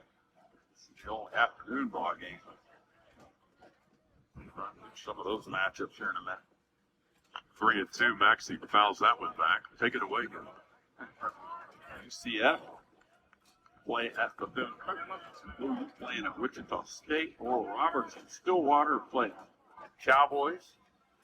TCU playing at UT Arlington. Abilene Christian will play at Texas. Maxey going to ground out to Owen Cobb, but Washburn scoring from third. Red Raiders add another run, now 15-3 on that ground out. Gus, there's your game set up. Nobody else getting started early today like the Red Raiders and Cardinal. Yeah, the Rice Owls will play at Houston. Of course, the Houston Cougars will be here this weekend. Houston Christian will play at Baylor. Xavier and Cincinnati have already canceled their ball game, I would assume, due to weather. Who's that? Xavier and Cincinnati. Soft. They're soft. Red Raiders got after it with the Cardinal last night with the temperatures dropping, the wind howling, a little bit of rain. Never stopped anybody.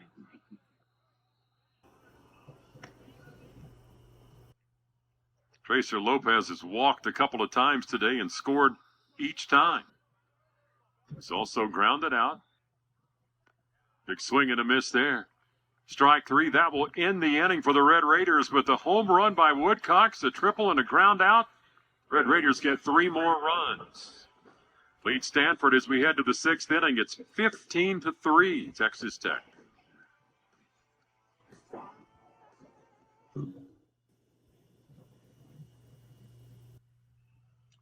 David Esker in that Cardinal dugout. Guys, they lost a lot of guys, 9 of them to the Big League Baseball draft a year ago, and that means there are a lot of young guys and a few transfers playing major time for this Stanford team. Yes, indeed. One of those that left, in addition to all of those drafted players, Braden Montgomery. He'll be a first-round pick, a hitter now at Texas A&M. Outstanding for the Cardinal the last 2 years on their World Series team. Teams, plural, they've been to Omaha 3 years in a row. 6 straight regional appearances, 4 straight super regional appearances. Coach Esker has done a fantastic job, obviously, in a rebuild year here. Yeah, of the 8 hitters they lost, that was 90 home runs for a team that hit nearly 150 a year ago and 36 wins by a pitching staff. So a lot of work to be done there, but he feels like he's got a young core that will be back for the Stanford Ball Club. Moore there just delivers that shot deep into center field, and Damian Bravo not bringing that one back.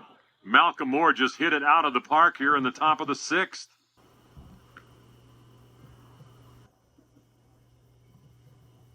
John, that was a bench hitter. Oh, How about that? They snuck it in on us. Charlie Somm. Oh, Somm. Yeah, he came in last night, got a big base hit. It appeared to be an insurance run, jumping on a first pitch delivery and lacing an RBI single last night.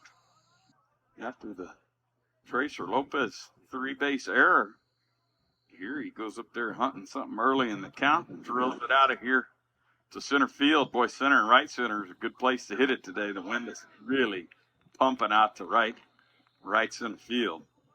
It's affected the flight of several balls. Yeah, for Sam, that's his third home run of the year.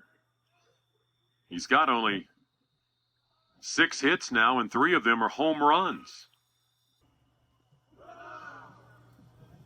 This is Nat High batting.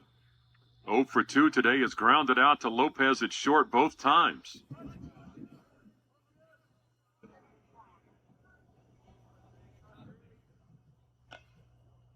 The ball is lifted into right field. Austin Green going to be drifting back on it. Looks like he's got room right at the wall. Leans into it, making the catch. Nat High retired. There's 1 out here in the Cardinals' 6th inning.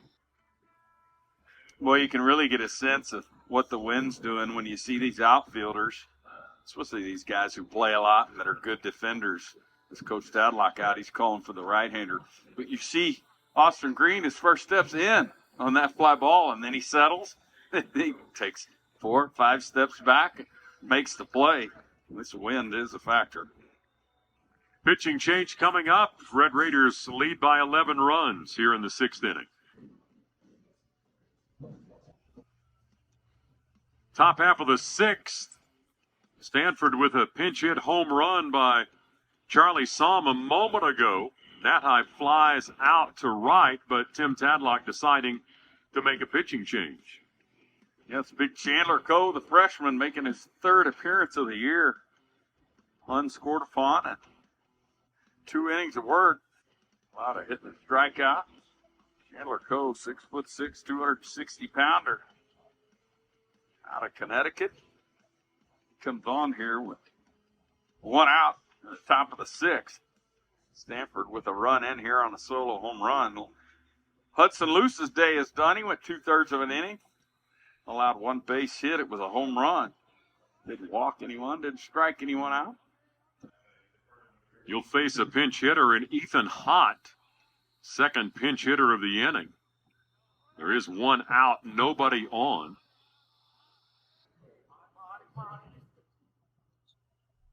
Hott did play in Monday night's game. 1 trip to the plate came in the 10th inning. He walked in that 1 at-bat. Another pinch hitter waits on deck.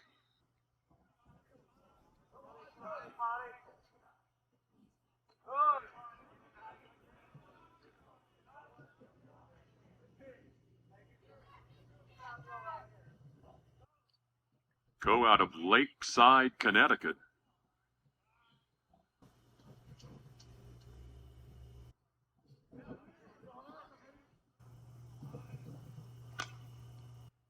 Ball's hit pretty well to right field, but going to drift into foul territory.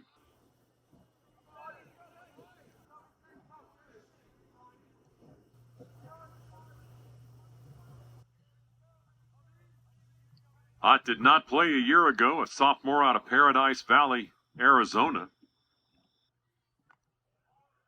Just inside ball 3.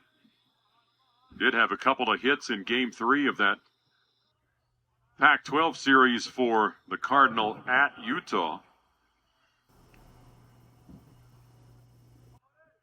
Singled as part of their big 11th inning to win that ball game. But he walks here for the 2nd time in this series against the Red Raiders.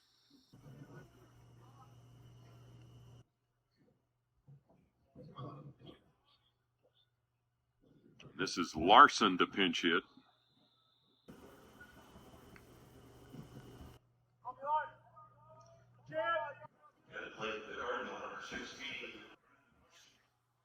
Red Raiders have not seen Larson.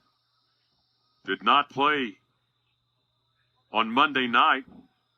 Played in game 1 of the Stanford series at Utah. Went 0 for 4 with a couple of strikeouts. Just to get out of the way of that pitch from Coe.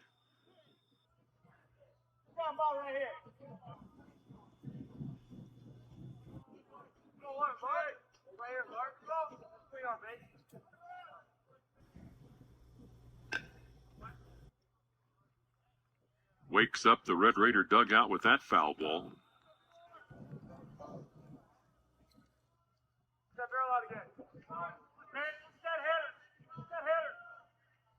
Brandon Larson, 6'6", 235-pounder. Chandler Coe, 6'6", 260-pounder. Oh, and he dropped in the breaking ball for a strike.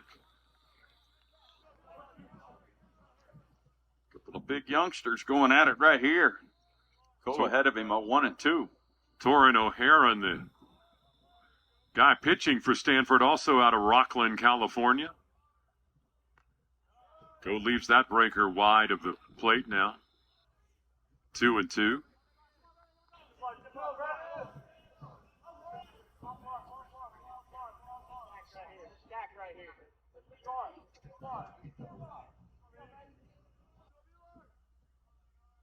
Here's the 2 and 2. Ripped into right field.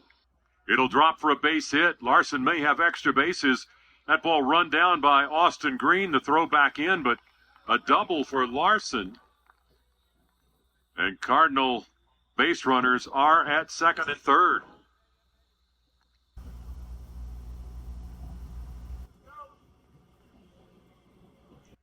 Yeah, Coe had landed a couple of breaking balls earlier in that sequence. This one, fastball that Larson hooks into the right field corner for the double.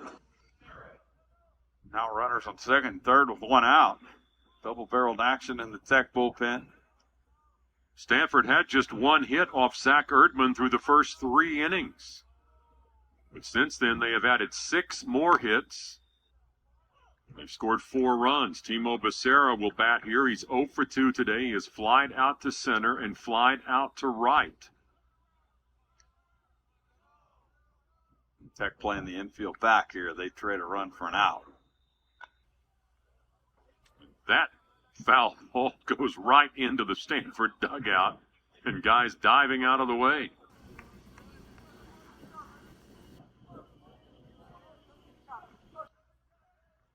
Proving that a foul ball can go in any direction, Gus. That dugout basically behind him, and that's where the ball went.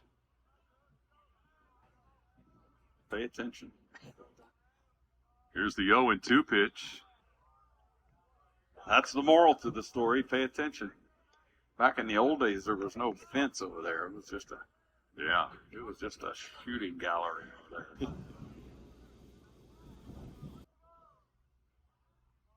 Safety first. The 1 and 2 pitch ripped right at Tracer Lopez. Looked over at second, but was not going to be able to double up Larson there. But there are 2 away here in the 6th inning. Yeah, a little breaking ball that gets in on the hands of Becerra. Kind of ties him up. A little humpback liner. Right on Lopez for the second out.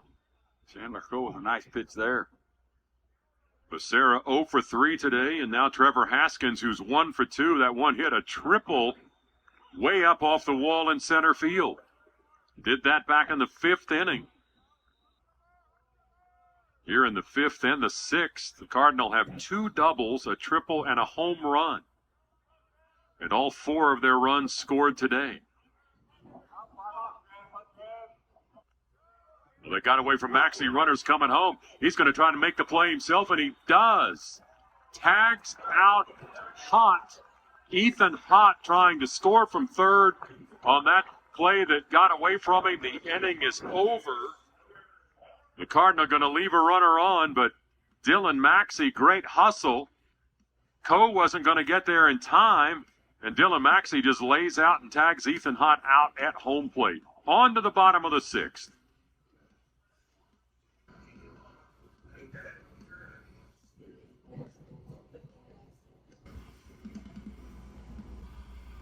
Couple of defensive changes for Stanford here as the Red Raiders get ready to bat in the bottom of the 6th inning, leading 15-4. 11 hits for the Red Raiders, 7 for the Cardinal today. There's a look at our new pitcher, Nick Dugan. He's one of the Cardinal weekend starters. This is probably his bullpen day, so he'll get an inning of work on the mound. His 8th appearance, 2nd in relief, 3-2 the record. He does have a save, 6.21 the ERA, and 29 innings of work. You see the stats there. Opposing batters hitting .287 off the right-hander. He'll face 9-1-2 in the Red Raider batting order. T.J. Pompey 1 for 1 today with a single. That came in the 4th inning. Blooped a ball into center field, and Cobb at second, and at the time, Court McDonald in center field could not get to the ball. It dropped in. He's also walked twice today. Bruce Brochy quoted this morning as saying Josh Young will be out about 6 weeks with that fractured wrist.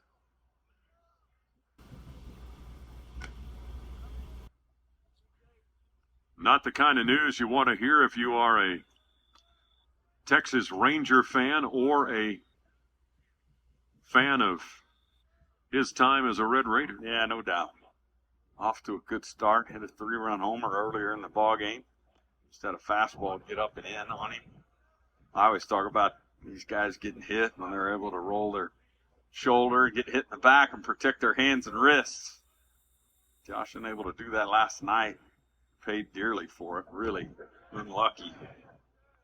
Check swing by Pompey, strike 3. Good breaking ball there by Dugan. Pompey unable to hold up. We're going to have a pinch hitter here. It's Davis Rivers. He's going to hit for Landon Stripling.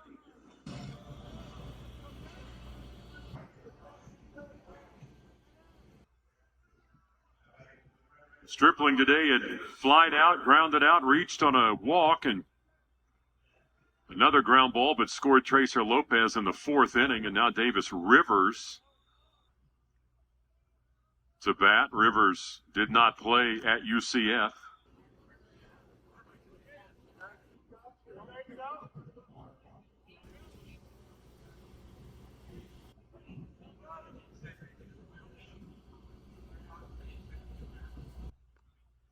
Rivers, one of those freshmen of the talented class for Tim Tadlock, considered one of the top freshman classes in all of college baseball. Rivers, one of the top 150 players in the country, and Nick Dugan knows it now. He just ripped that ball right past him into center field. A single for Davis Rivers here in the 6th inning. Yeah, Dugan gets the fastball in on Rivers. That's a strong young man there, able to get the hands in enough to get some barrel to the baseball and shoot it back through the middle for the base hit. We'll pinch hit single here for Davis Rivers. Now Damian Bravo. Damian Bravo rips that one into right field. But over there in time to make the play is Reynolds.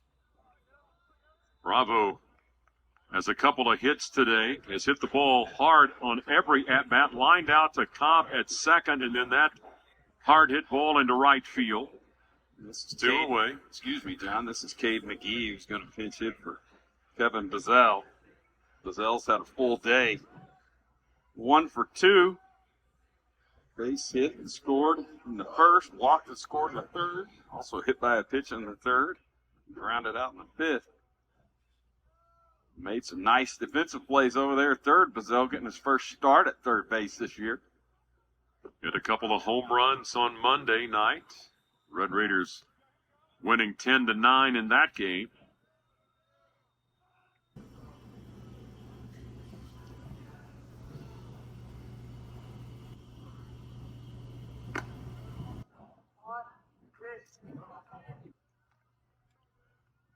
In that 3rd inning, was at the plate twice, walked on his first at-bat of the inning, was hit by a pitch with the bases loaded in that inning as well. That hit by pitch stuff belongs to Cade McGee. Towering fly ball down the left field line that drifts into foul territory, and McDonald runs it down. Wynn pushed it back to him, Gus. Absolutely. The inning is over for the Red Raiders. We are on to the 7th. It's 15-4. Red Raiders in front of the visiting Cardinal.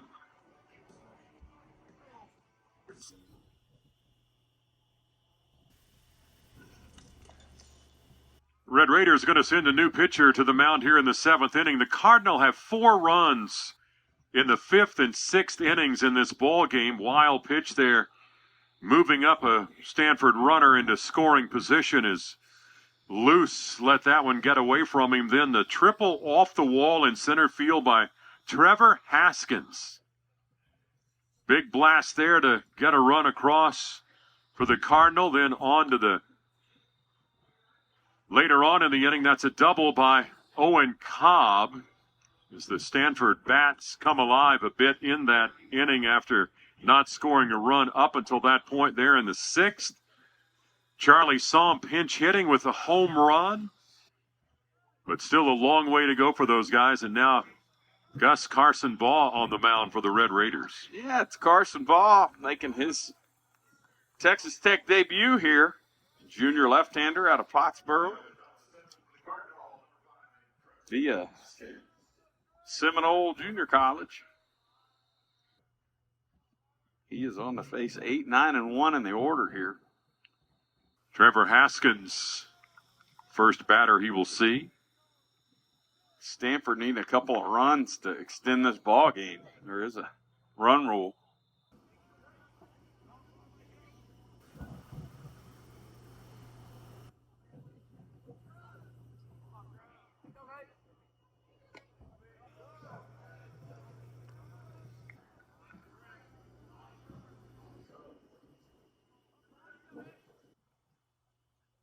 Baugh is the 4th Red Raider pitcher today. Zach Erdman started.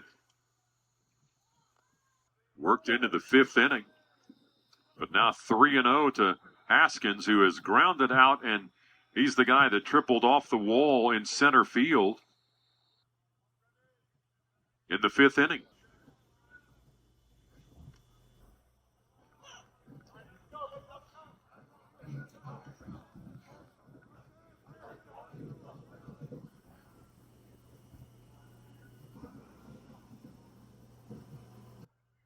Ball working out of the stretch. There are no runners on. That ball ripped out into left field. Long run over there to get to it is Drew Woodcox. But he gets there quickly enough and gets that ball back to hold Haskins to a single. So second hit of the day for the Cardinal shortstop. Now Brady Reynolds due up. He is 0 for 2, grounded out to second in the 3rd, struck out in the 5th, one of just 2 strikeout victims today for Stanford.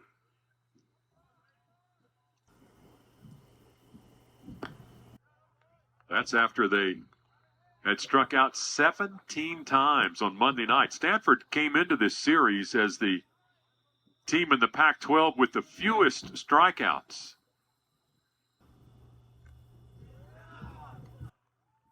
Ball getting the breaker over there, and suddenly Reynolds behind in the count at 0-2. A couple of good curveballs there. That second one froze Reynolds.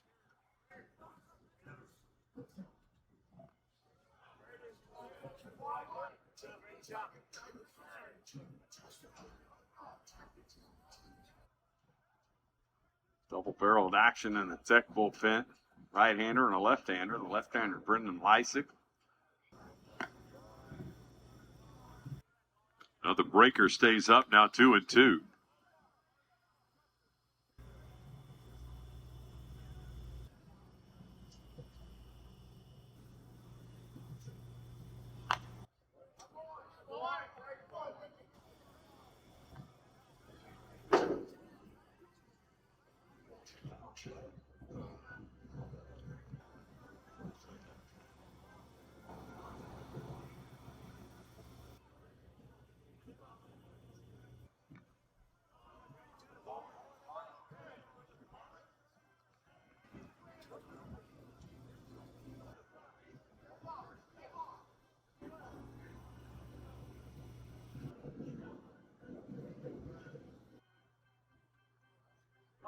Stanford today, 8 hits.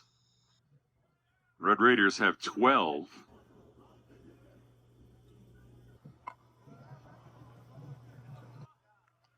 Now 3-2. The difference in this ball game, the 9-run third. Yeah. Blew the lid off this this one. 3-2 pitch is ripped foul.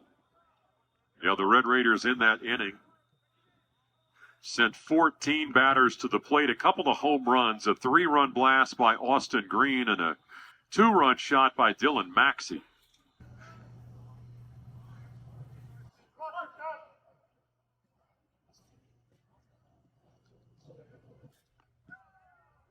Ball walks Reynolds. Now the first two batters here in the 7th inning have reached base for Stanford.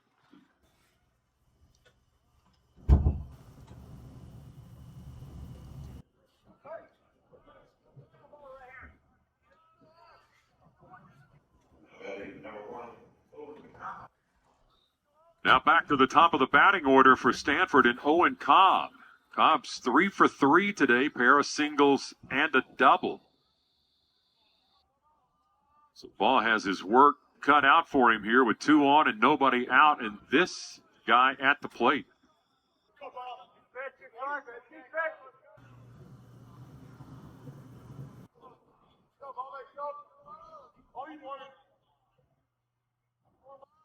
Cobb 1 for 6 in the opener, but 3 for 3 today. Now 4 for 10 against Red Raider pitching. Not getting anything he can take a cut at.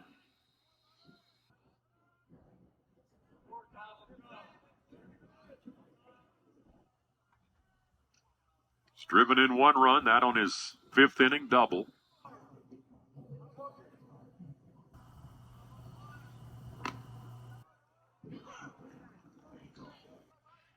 That fastball in at 85, 86 on the stadium radar gun. Seen a lot of breaking balls from Carson.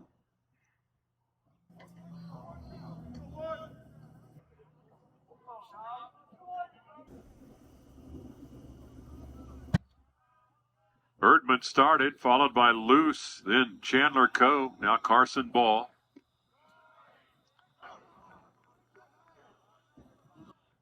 Red Raiders don't get the appeal over at first. It is 3-1 to Cobb.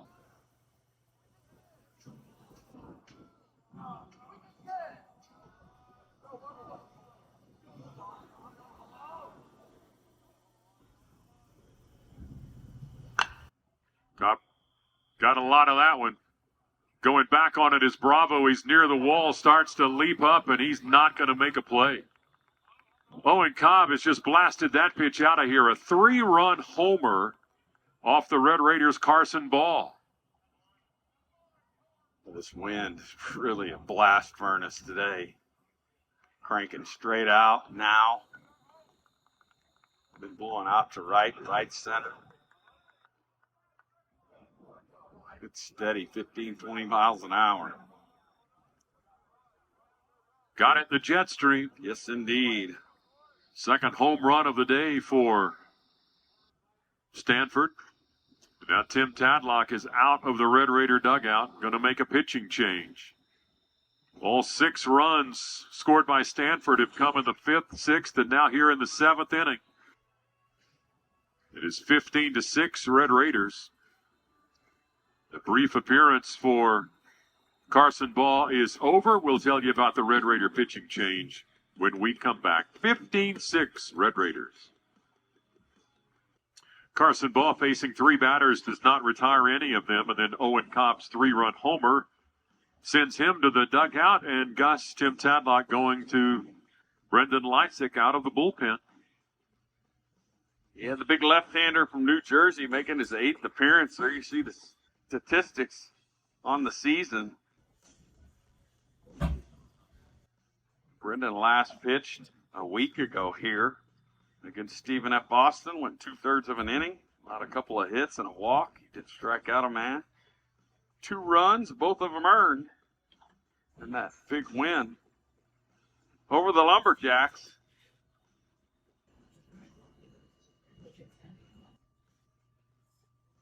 He is the 5th Red Raider pitcher of the day. He will see the number 2 hole hitter of the Stanford batting order, Court McDonald, who has gone 0 for 3 today. After a couple of hits, both doubles in Monday's opener of this 2-game series.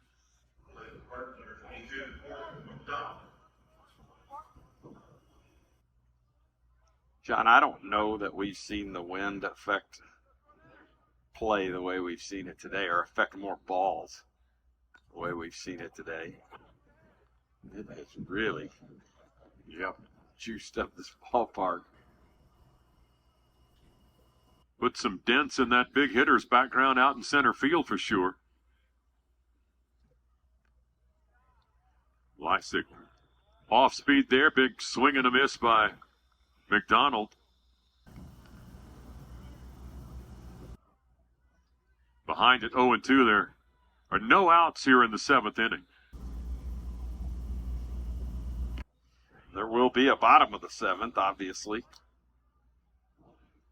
Had Stanford not scored this inning, or only scored one, this ballgame was going to be over due to the run rule. Cobb's 3-run homer changed that, at least for the time being. This ball ripped right over a leaping Lopez at shortstop. And McDonald has his first hit of the day, and the Cardinals continue to bat here in the 7th inning. Court McDonald continues to hit the baseball hard. He has found a number of barrels here the last 2 days. Another good swing here.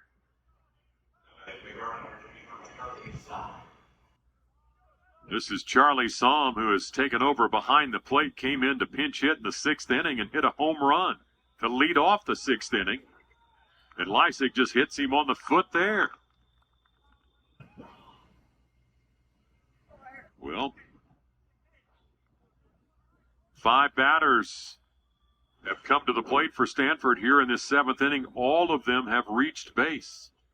No lead is safe in this ballpark today.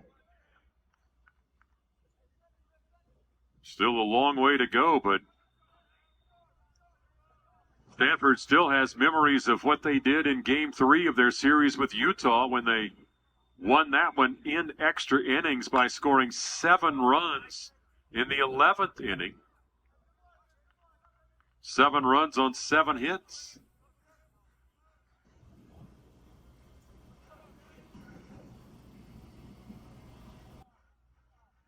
Nat High will bat here 0 for 3, couple of ground outs and a fly ball out. But he's got runners at first and second and nobody out, and 3 runs already across.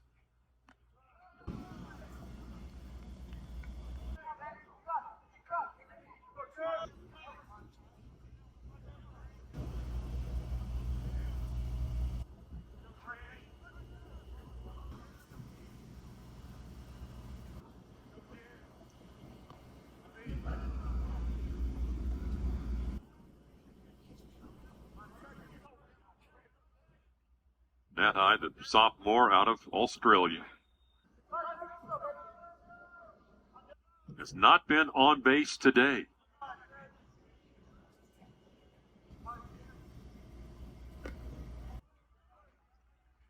.88 the pitch there from Brendan Lysick, and a swing and a miss.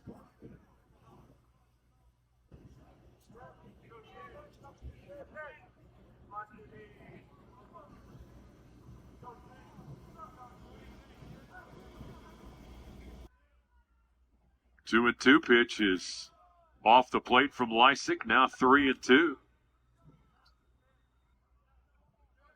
A walk to Nat High would load the bases.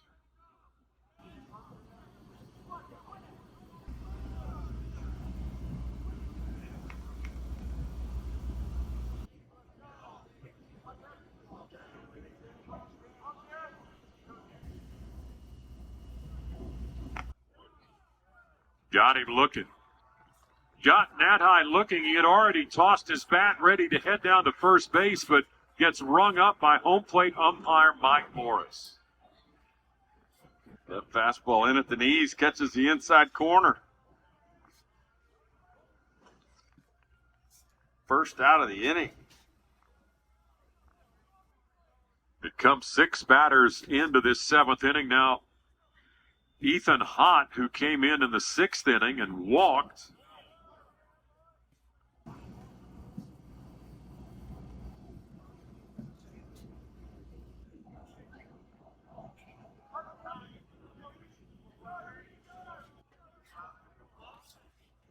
Ott has 5 doubles in his career at Stanford. Those are all of his extra base hits. He was the guy that was tagged out at home when the ball got away from Dylan Maxey. Maxey able to retrieve the ball and lay out, tag hot before he could get to home plate.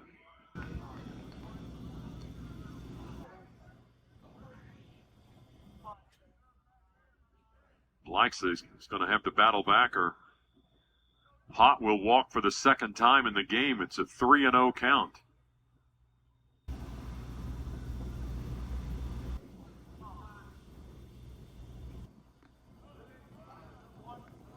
Four-pitch walk now loads the bases. If you're playing from down 11 runs, this is exactly what you want. A ton of traffic, a bunch of free passes, some guys getting the opportunity to pitch here, just not getting it done. Brendan Lysig's a guy that the Red Raiders are counting on. He's struggling here today. Gets Larson to swing and miss on that breaking ball. Larson doubled back in the 6th inning. He's got the bases loaded here. He does that again. It'll get interesting.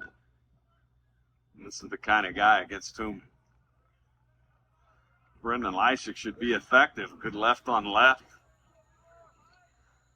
Lysig hides the ball really well. He can be tough on left-handers. Looking for a ground ball double play here. Looking for an out of any sort, I would suppose. Big breaking ball there, just missing. Stanford's first base coach is a bit out of the coaching box there, Gus. He is way down the field. About halfway out to the wall in right field with a big left-hander at the plate. Check swing and a miss, strike 3. Larson strikes out for out number 2. Lysig has struck out a couple here, but he's walked a batter, hit a batter, and allowed a single as well. But there are 2 away now here in the Cardinal 7th inning. And Timo Becerra is the 9th batter of the inning to come to the plate.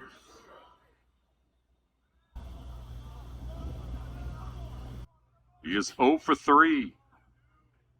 Has hit the ball in the air every time. But it's been caught by a Red Raider on each occasion.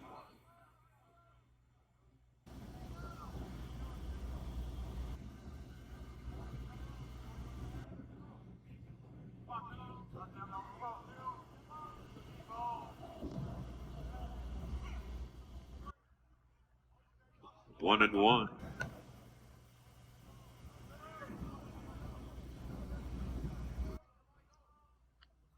Becerra is a junior for the Cardinal out of Clovis, California. Ground ball hit it right at Lopez. Flips to Pompey. That's the short way. The inning is over. But 3 runs for Stanford here in this at-bat. Owen Cobb's 3-run homer. 15-7 Red Raiders as we go to the bottom of the 7th.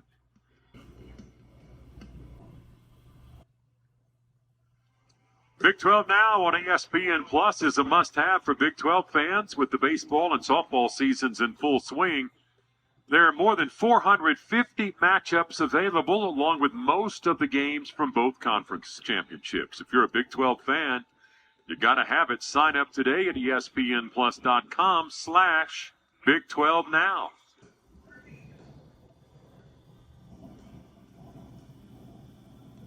Bottom of the 7th. Red Raider fans have stretched a bit. Austin Green to lead off here. Austin hit a 3-run homer back in the 3rd inning, that 9-run 3rd, which has certainly propelled the Red Raiders. They've scored 4 runs since then, 15-7, leading over the Cardinal. Nick Dugan remains out there on the mound for David Esker's squad. Esker in his 25th season now. former Cardinal player. Spent a lot of years at Cal as the coach there, but now back to his alma mater.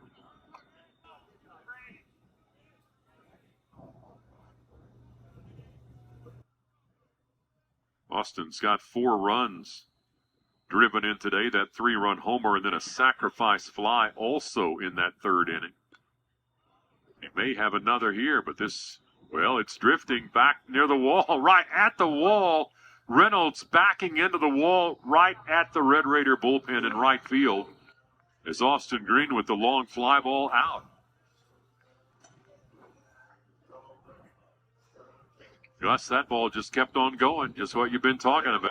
Yeah, that was a little more of a lazy fly ball. Kind of sitting on it at first and then drift.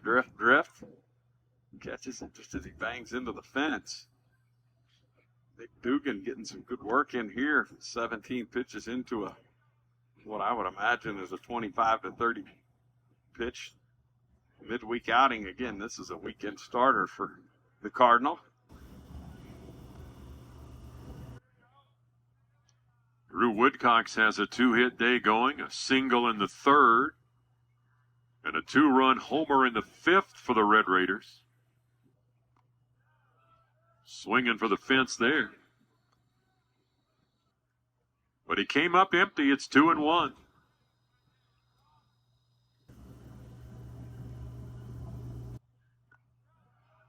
Nice pitch from Dugan there. Good change of speeds there by Dugan. Let's see. All 3 pitches. Fastball, breaking ball, change. He's used them all here. Ground ball.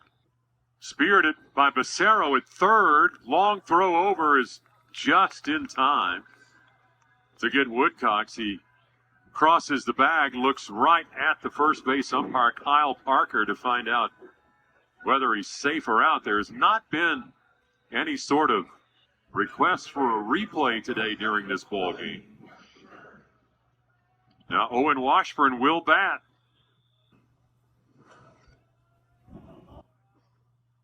If you're a fan of triples, it's time to be rooting for one. Well, no, not a triple. He needs a home run. Yes, he does. Owen Washburn has a single, a double, and a triple in 4 previous at-bats. Got that triple an inning ago when he hit one high out to center field and it carried, bounced way off the hitter's backdrop and rolled back toward the infield for the easy 3-bagger.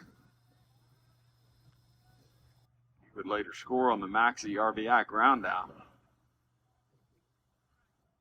Well, he's got the hard stuff out of the way, I think. And he'd get one and get it in the air. Good change right there. 2-1 change up the Dugan lands for a strike. Coming into this ball game, 2 of his previous 3 hits were home runs. Checks his swing there. He'll see at least one more pitch. It's 3-2.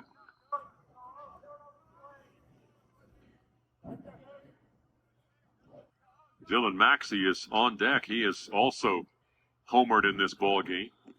Big swing and a miss. Washburn tagged out. Dugan gets the Red Raiders in order in the 7th inning. We are on to the 8th inning. 15-7. Texas Tech leading in this ball. Well, certainly for a while today, it did not look like we would get this far in this ball game with a run rule in effect, but here we are, top of the 8th inning.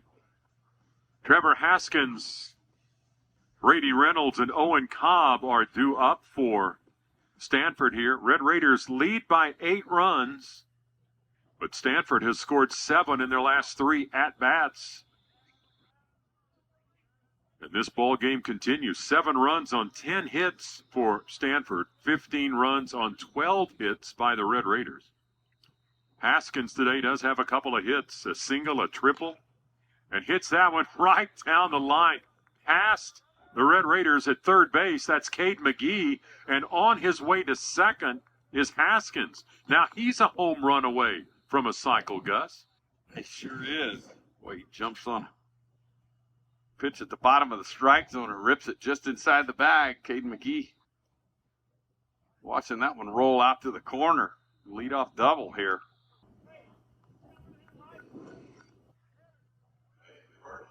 There is a right-hander beginning to toss in the Tech bullpen. That appears to be Cole Cossey. He finished up on Saturday at Orlando getting the save. Brady Reynolds here, the Cardinal right fielder, is 0 for 2 today, grounded out to second, and he has struck out. He walked and scored in that 7th inning on the 3-run homer by Owen Cobb, who is on deck.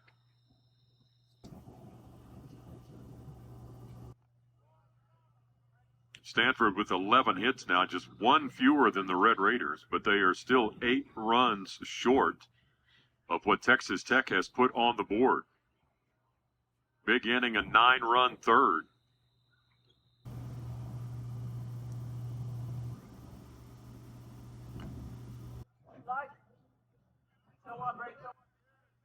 Three doubles today by Stanford batters, a triple by Haskins, and a home run from Psalm and Cobb.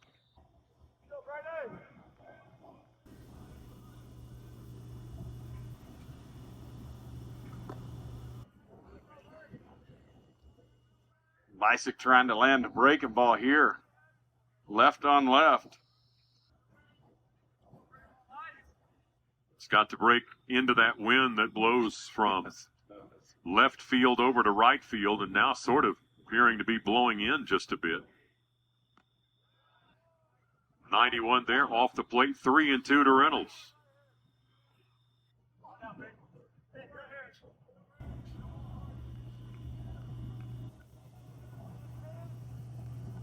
Haskins down at second, who singled to lead off the 7th inning. He led off this inning with a double. Stanford sent 9 batters to the plate in that 7th inning. Oh, that hit him.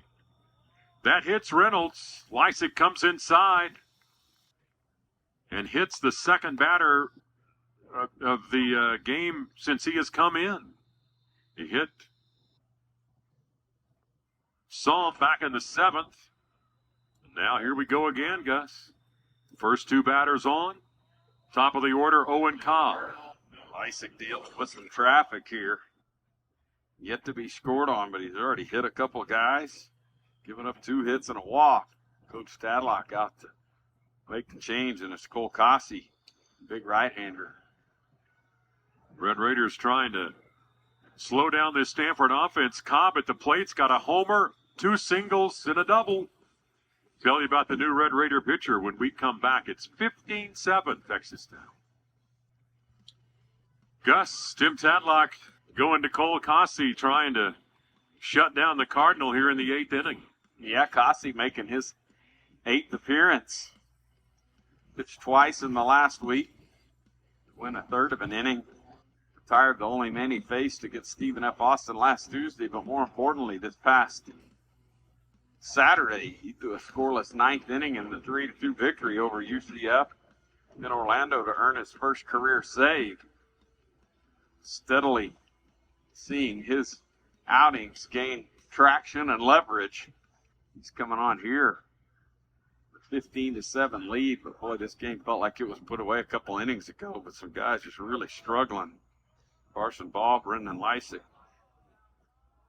And on a day where this wind is howling out to right, dead center, right center, an 8-run lead doesn't feel like it's enough. No, it does not. Not after the Red Raiders scored 9 runs in their 3rd inning. And Owen Cobb, the first guy that Cossey will face, is 4 for 4 today with 2 singles, a double, and a home run. He's driven in 4 of those 7 runs. And he can add to that total with a base hit here. Cossey, the 6'3", 225-pound true freshman out of Katy.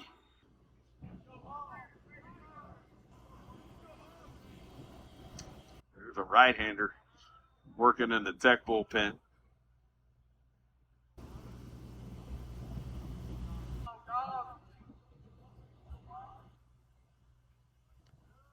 We bounced that one in. That's going to move the runners up. Haskins moves over to third. Reynolds down to second. And now they are certainly in scoring position for Cobb.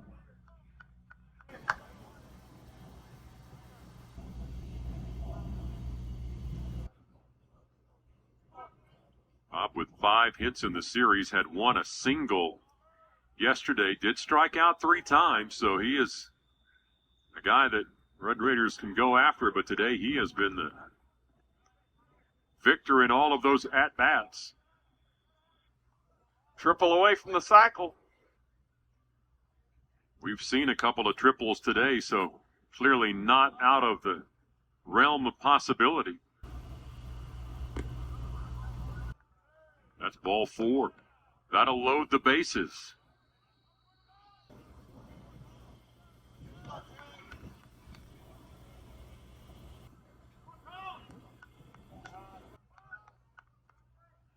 And bring Court McDonald to the plate. McDonald today is 1 for 4. He singled in the 7th inning. Hit the ball hard into left field. He's got 3 hits in the series.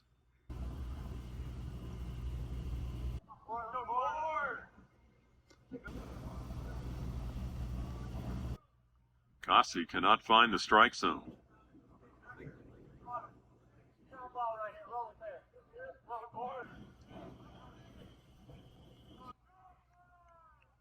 Walked Cobb on a 3-1 pitch. It's behind 2-0 to McDonald now.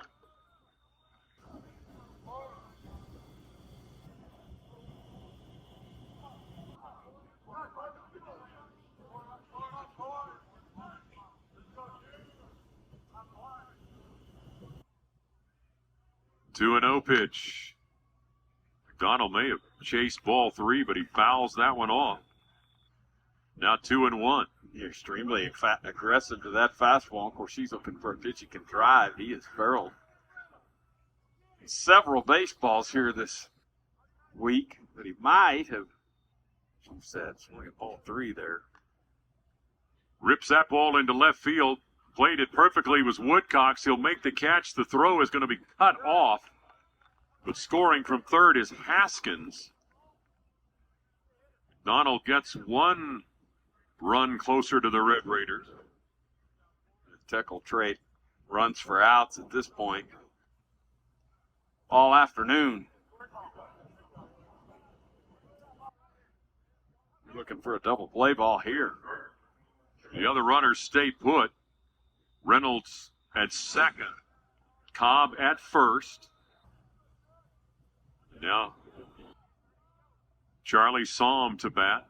A junior out of Thousand Oaks, California.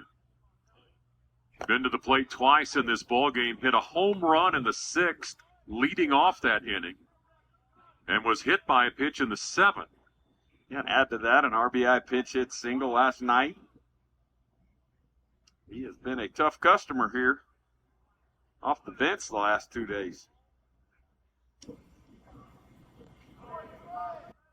Thousand Oaks, the long-time training camp destination for the Dallas Cowboys. I always think of Hollywood Henderson when I hear Thousand Oaks.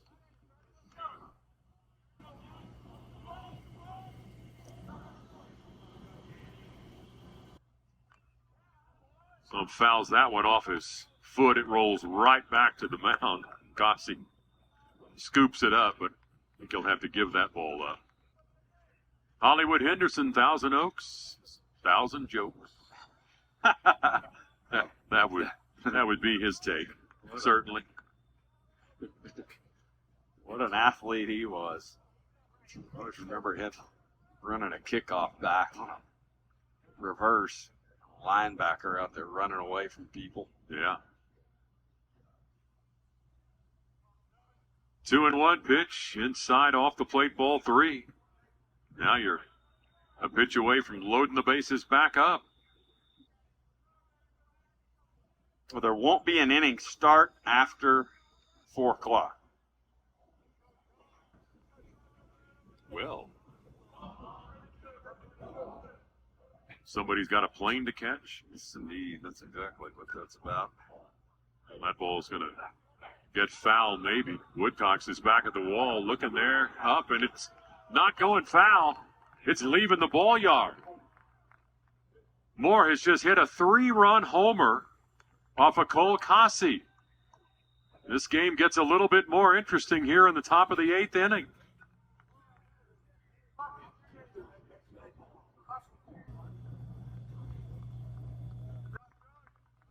(15-11) now the score.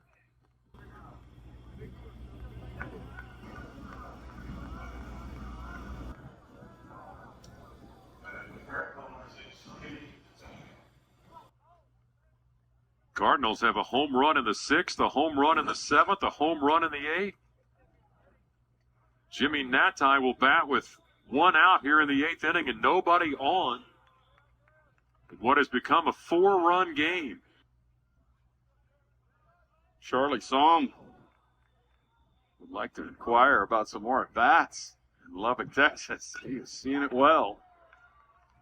Natai rips that one right at Cade McGee in playing third base now. Hit it hard, but Cade McGee there to spear it for out number 2. Natai 0 for 5 today.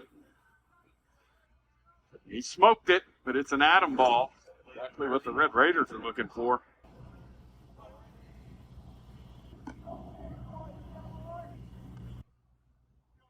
This is Ethan Hott, who came in to pinch hit in the 6th inning.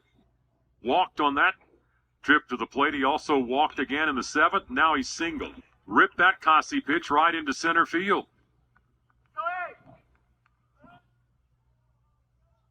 Cardinal batters are not done. Here comes Larson. Brandon Larson. He came into the game pinch hitting in the 6th, doubled. He also struck out in the 7th, big left-hander. Stanford has now out-hit the Red Raiders 13-12.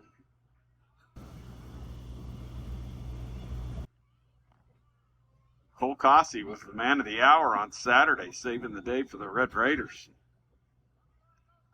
He is struggling here this afternoon, trying to make one more pitch and get out of this 8th inning.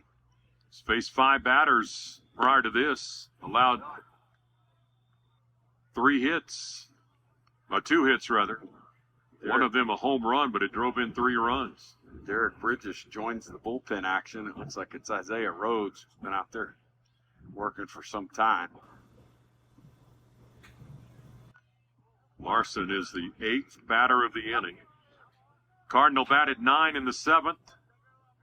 Scored 3 runs. They've got 8 to the plate here in the 8th.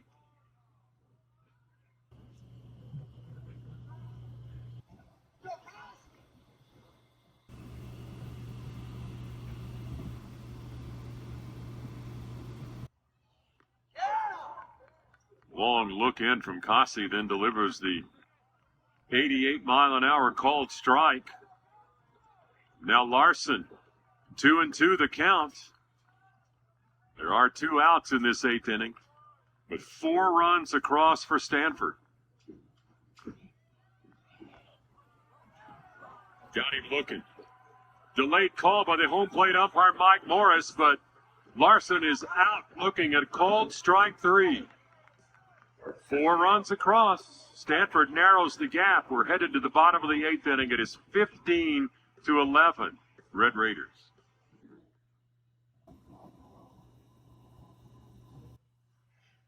Well, the Cardinal have scored all 11 of their runs in their last 4 at-bats, Gus. This team, a program that knows a thing or two about how you win. Well, no doubt about that. A ton of postseason success for these guys. And that man right there at the left of your screen has had a ton of success as a head coach, both at Berkeley and now at Stanford. 3 consecutive trips to Omaha, 4 consecutive super regionals, 6 consecutive regionals. A little bit of a struggle this year for the Cardinal. They know how to compete. Red Raiders led this game 12-0. It's now 15-11. Dylan Maxey to lead off here in the bottom of the 8th. Nick Dugan still on the mound for Stanford. Dugan's giving him a lift, John, just as Reimers did last night. Reimers went 5 innings of one-run baseball, and here it's been Dugan. It felt like he was just coming in to get a good pin, get some good midweek work. He's come in and hung some zeros. Stanford was 7 runs in the last 2 innings with Dugan out there hanging zeros, and this thing's getting interesting. Yes, it is. That's the 3rd strikeout for Dugan since coming into the ball game. He's allowed only 1 hit. That was Landon Stripling's single into center field back in the 6th inning. And now Tracer Lopez, who has walked twice today and scored each time. He's also grounded out and struck out in 2 other trips. Ground ball right back up the middle. Dugan may have surprised himself that he got his glove down and speared that one, but he gets it over to first base in time, and Lopez is out. Red Raiders going quickly here in the 8th inning. 2 outs now. Maxey striking out. Lopez right back to the pitcher on the comebacker. Now T.J. Pompey. The Raiders need a little bit of time at the plate here to let those Stanford bats cool off, Gus. They are red hot. Big breaker. Pompey was the first batter that Dugan faced when he entered the game back in the 6th inning, and he struck out the Red Raider second baseman.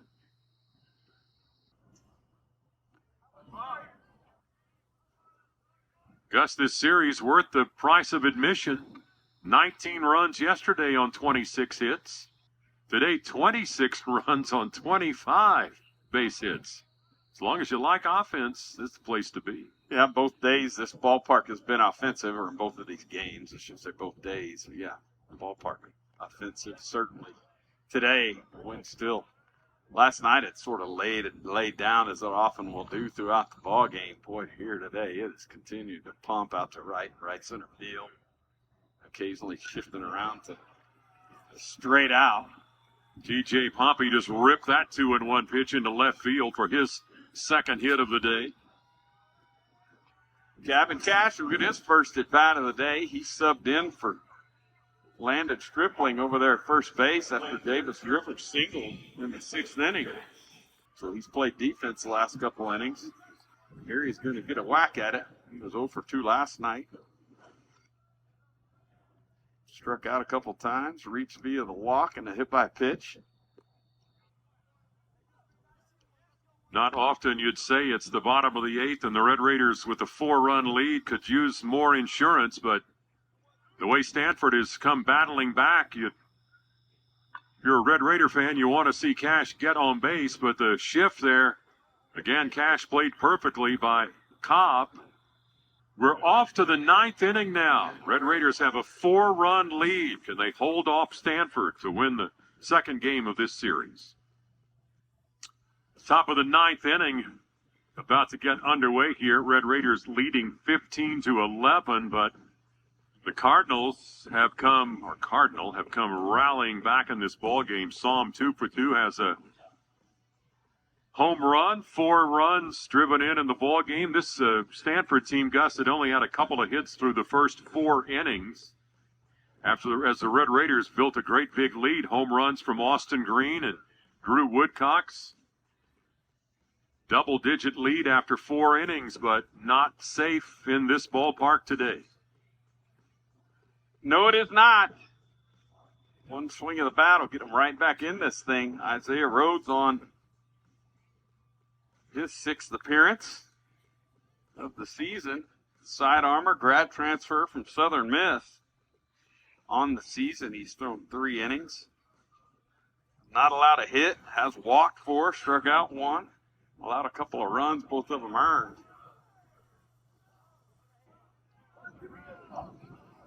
He'll face 7, 8, and 9 in the Stanford batting order.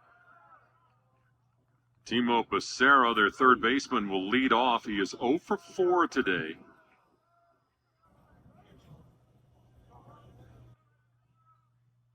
Has flied out a couple of times, hit a line drive right to Tracer Lopez at short. And then grounded into a fielder's choice in that 7th inning. He was the 9th batter of that inning, in which Stanford scored 3 times. They got 4 in the 8th inning. And they are 4 runs down. Both teams with 13 hits. Rhodes not even close on that pitch. His third straight breaker. The first 2 were competitive. This one skips back to the screen. Stanford looking for base runners here. They're trying to get the tying run to the plate. And if they do, it'll probably be in the form of Owen Cobb, Court McDonald, basically the top of this order. Ground ball. Lopez has it. Throw is across. Gavin Cash there now, and there is 1 out here in the top of the 9th.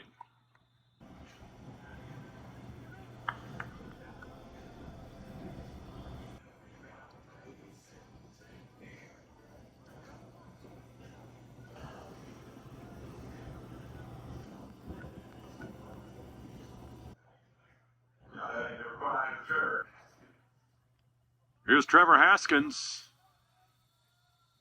He's got 3 hits today, a single, double, and a triple. It's that ball a mile high into center field. He may have the cycle guts. He does. He just hit it out of here off Isaiah Rhodes. 1 pitch from the Red Raider reliever, and Haskins just blasts a home run. His last 4 at-bats have gone triple, single, double, and now home run. How about that? Yeah, you don't see that often. Boy, if you're going to hit one today, you want to hit it where he hit it right there. Dead center field. Slicing it over into right center. Wind is a blast furnace today. Rhodes just want to get back in the strike zone. Pretty impressive there for Haskins. Derek Bridges working in the Tech bullpen. He faced a couple of hitters here last night. That's only the 4th home run in the career of Trevor Haskins, but he picks a great day to do it. Hitting for the cycle. Shift on now for Reynolds as the Red Raiders move 3 of their infielders over between first and second base. Reynolds does not have a hit today, but he has been walked and hit by a pitch and scored after each of those times reaching base.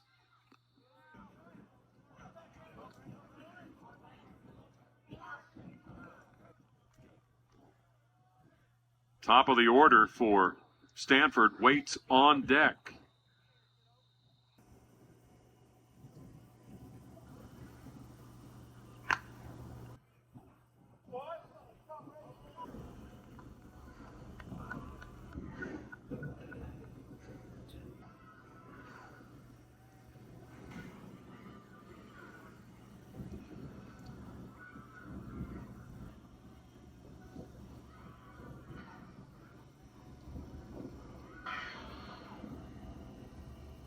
One and 2 pitch. Breaker that stays wide.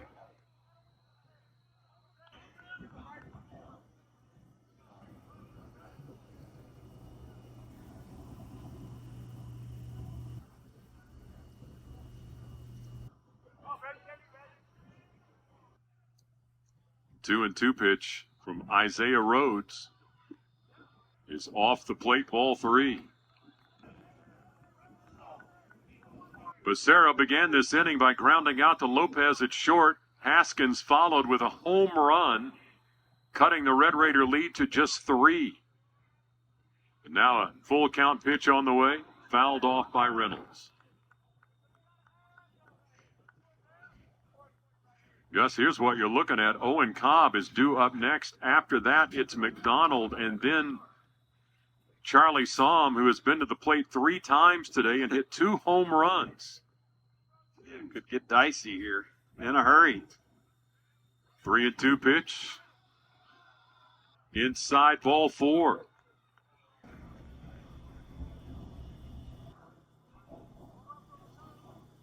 Boy, and you just look at Reynolds' line right here, John, over the 7th, 8th, and 9th inning, bottom of the lineup guy.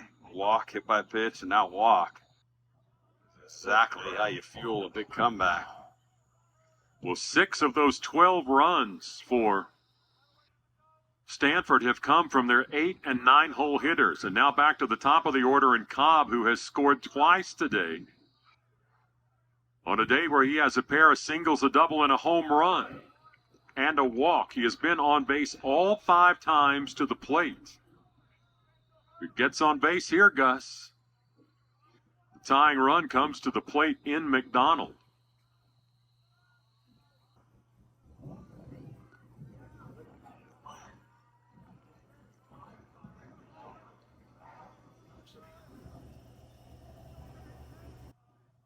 After trailing 12-0, Stanford has outscored the Red Raiders 12-3. The final few innings here. Rhodes now ahead of Cobb at 1-2.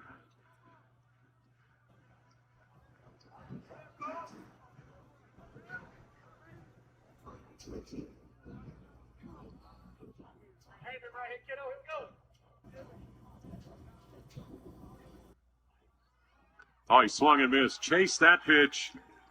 Rhodes fooled him with a breaking ball, and Cobb strikes out. Yeah, Cobb expands there on a breaking ball.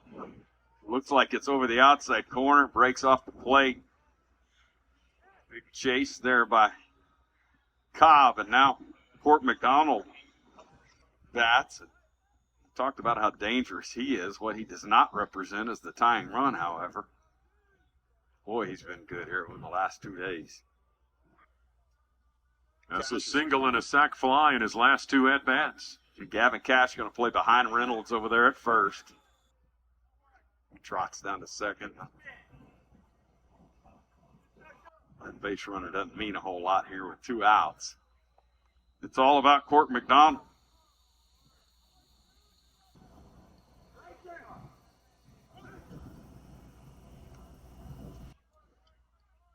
Isaiah Rhodes get the final out of this ball game.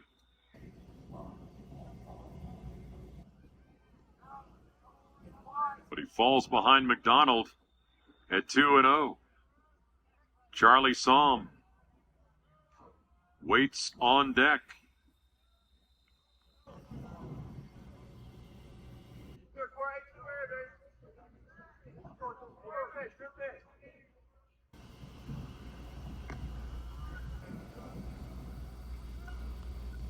Somm may get a chance. McDonald, the leading hitter for average on this Stanford team, looking at a 3-0 pitch coming up. It truly is the last thing you want right here, to put him on via the walk. You'd rather he hit one 600 feet than to be walked. 3-1. That's ball 4. There you go.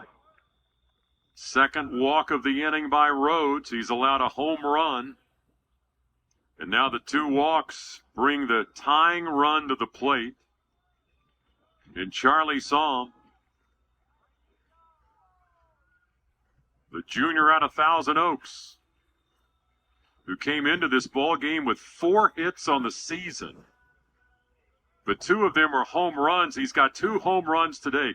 Got 6 hits this year for Somm. 4 are home runs. It's like Damian Bravo last year, had 4 hits and 3 home runs. Yeah. I'm not sure you don't put the shift on and ask him to just bunt the ball down the third base line. Invite him to. Yeah. Yeah. Here, take this, please. Wind is howling straight out at the moment. He represents the tying run.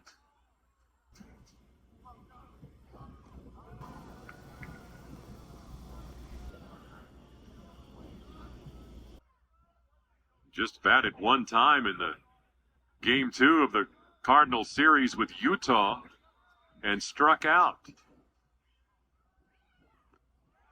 Swings and misses there now. Stanford down to their final strike. It's 1-2 to Somm.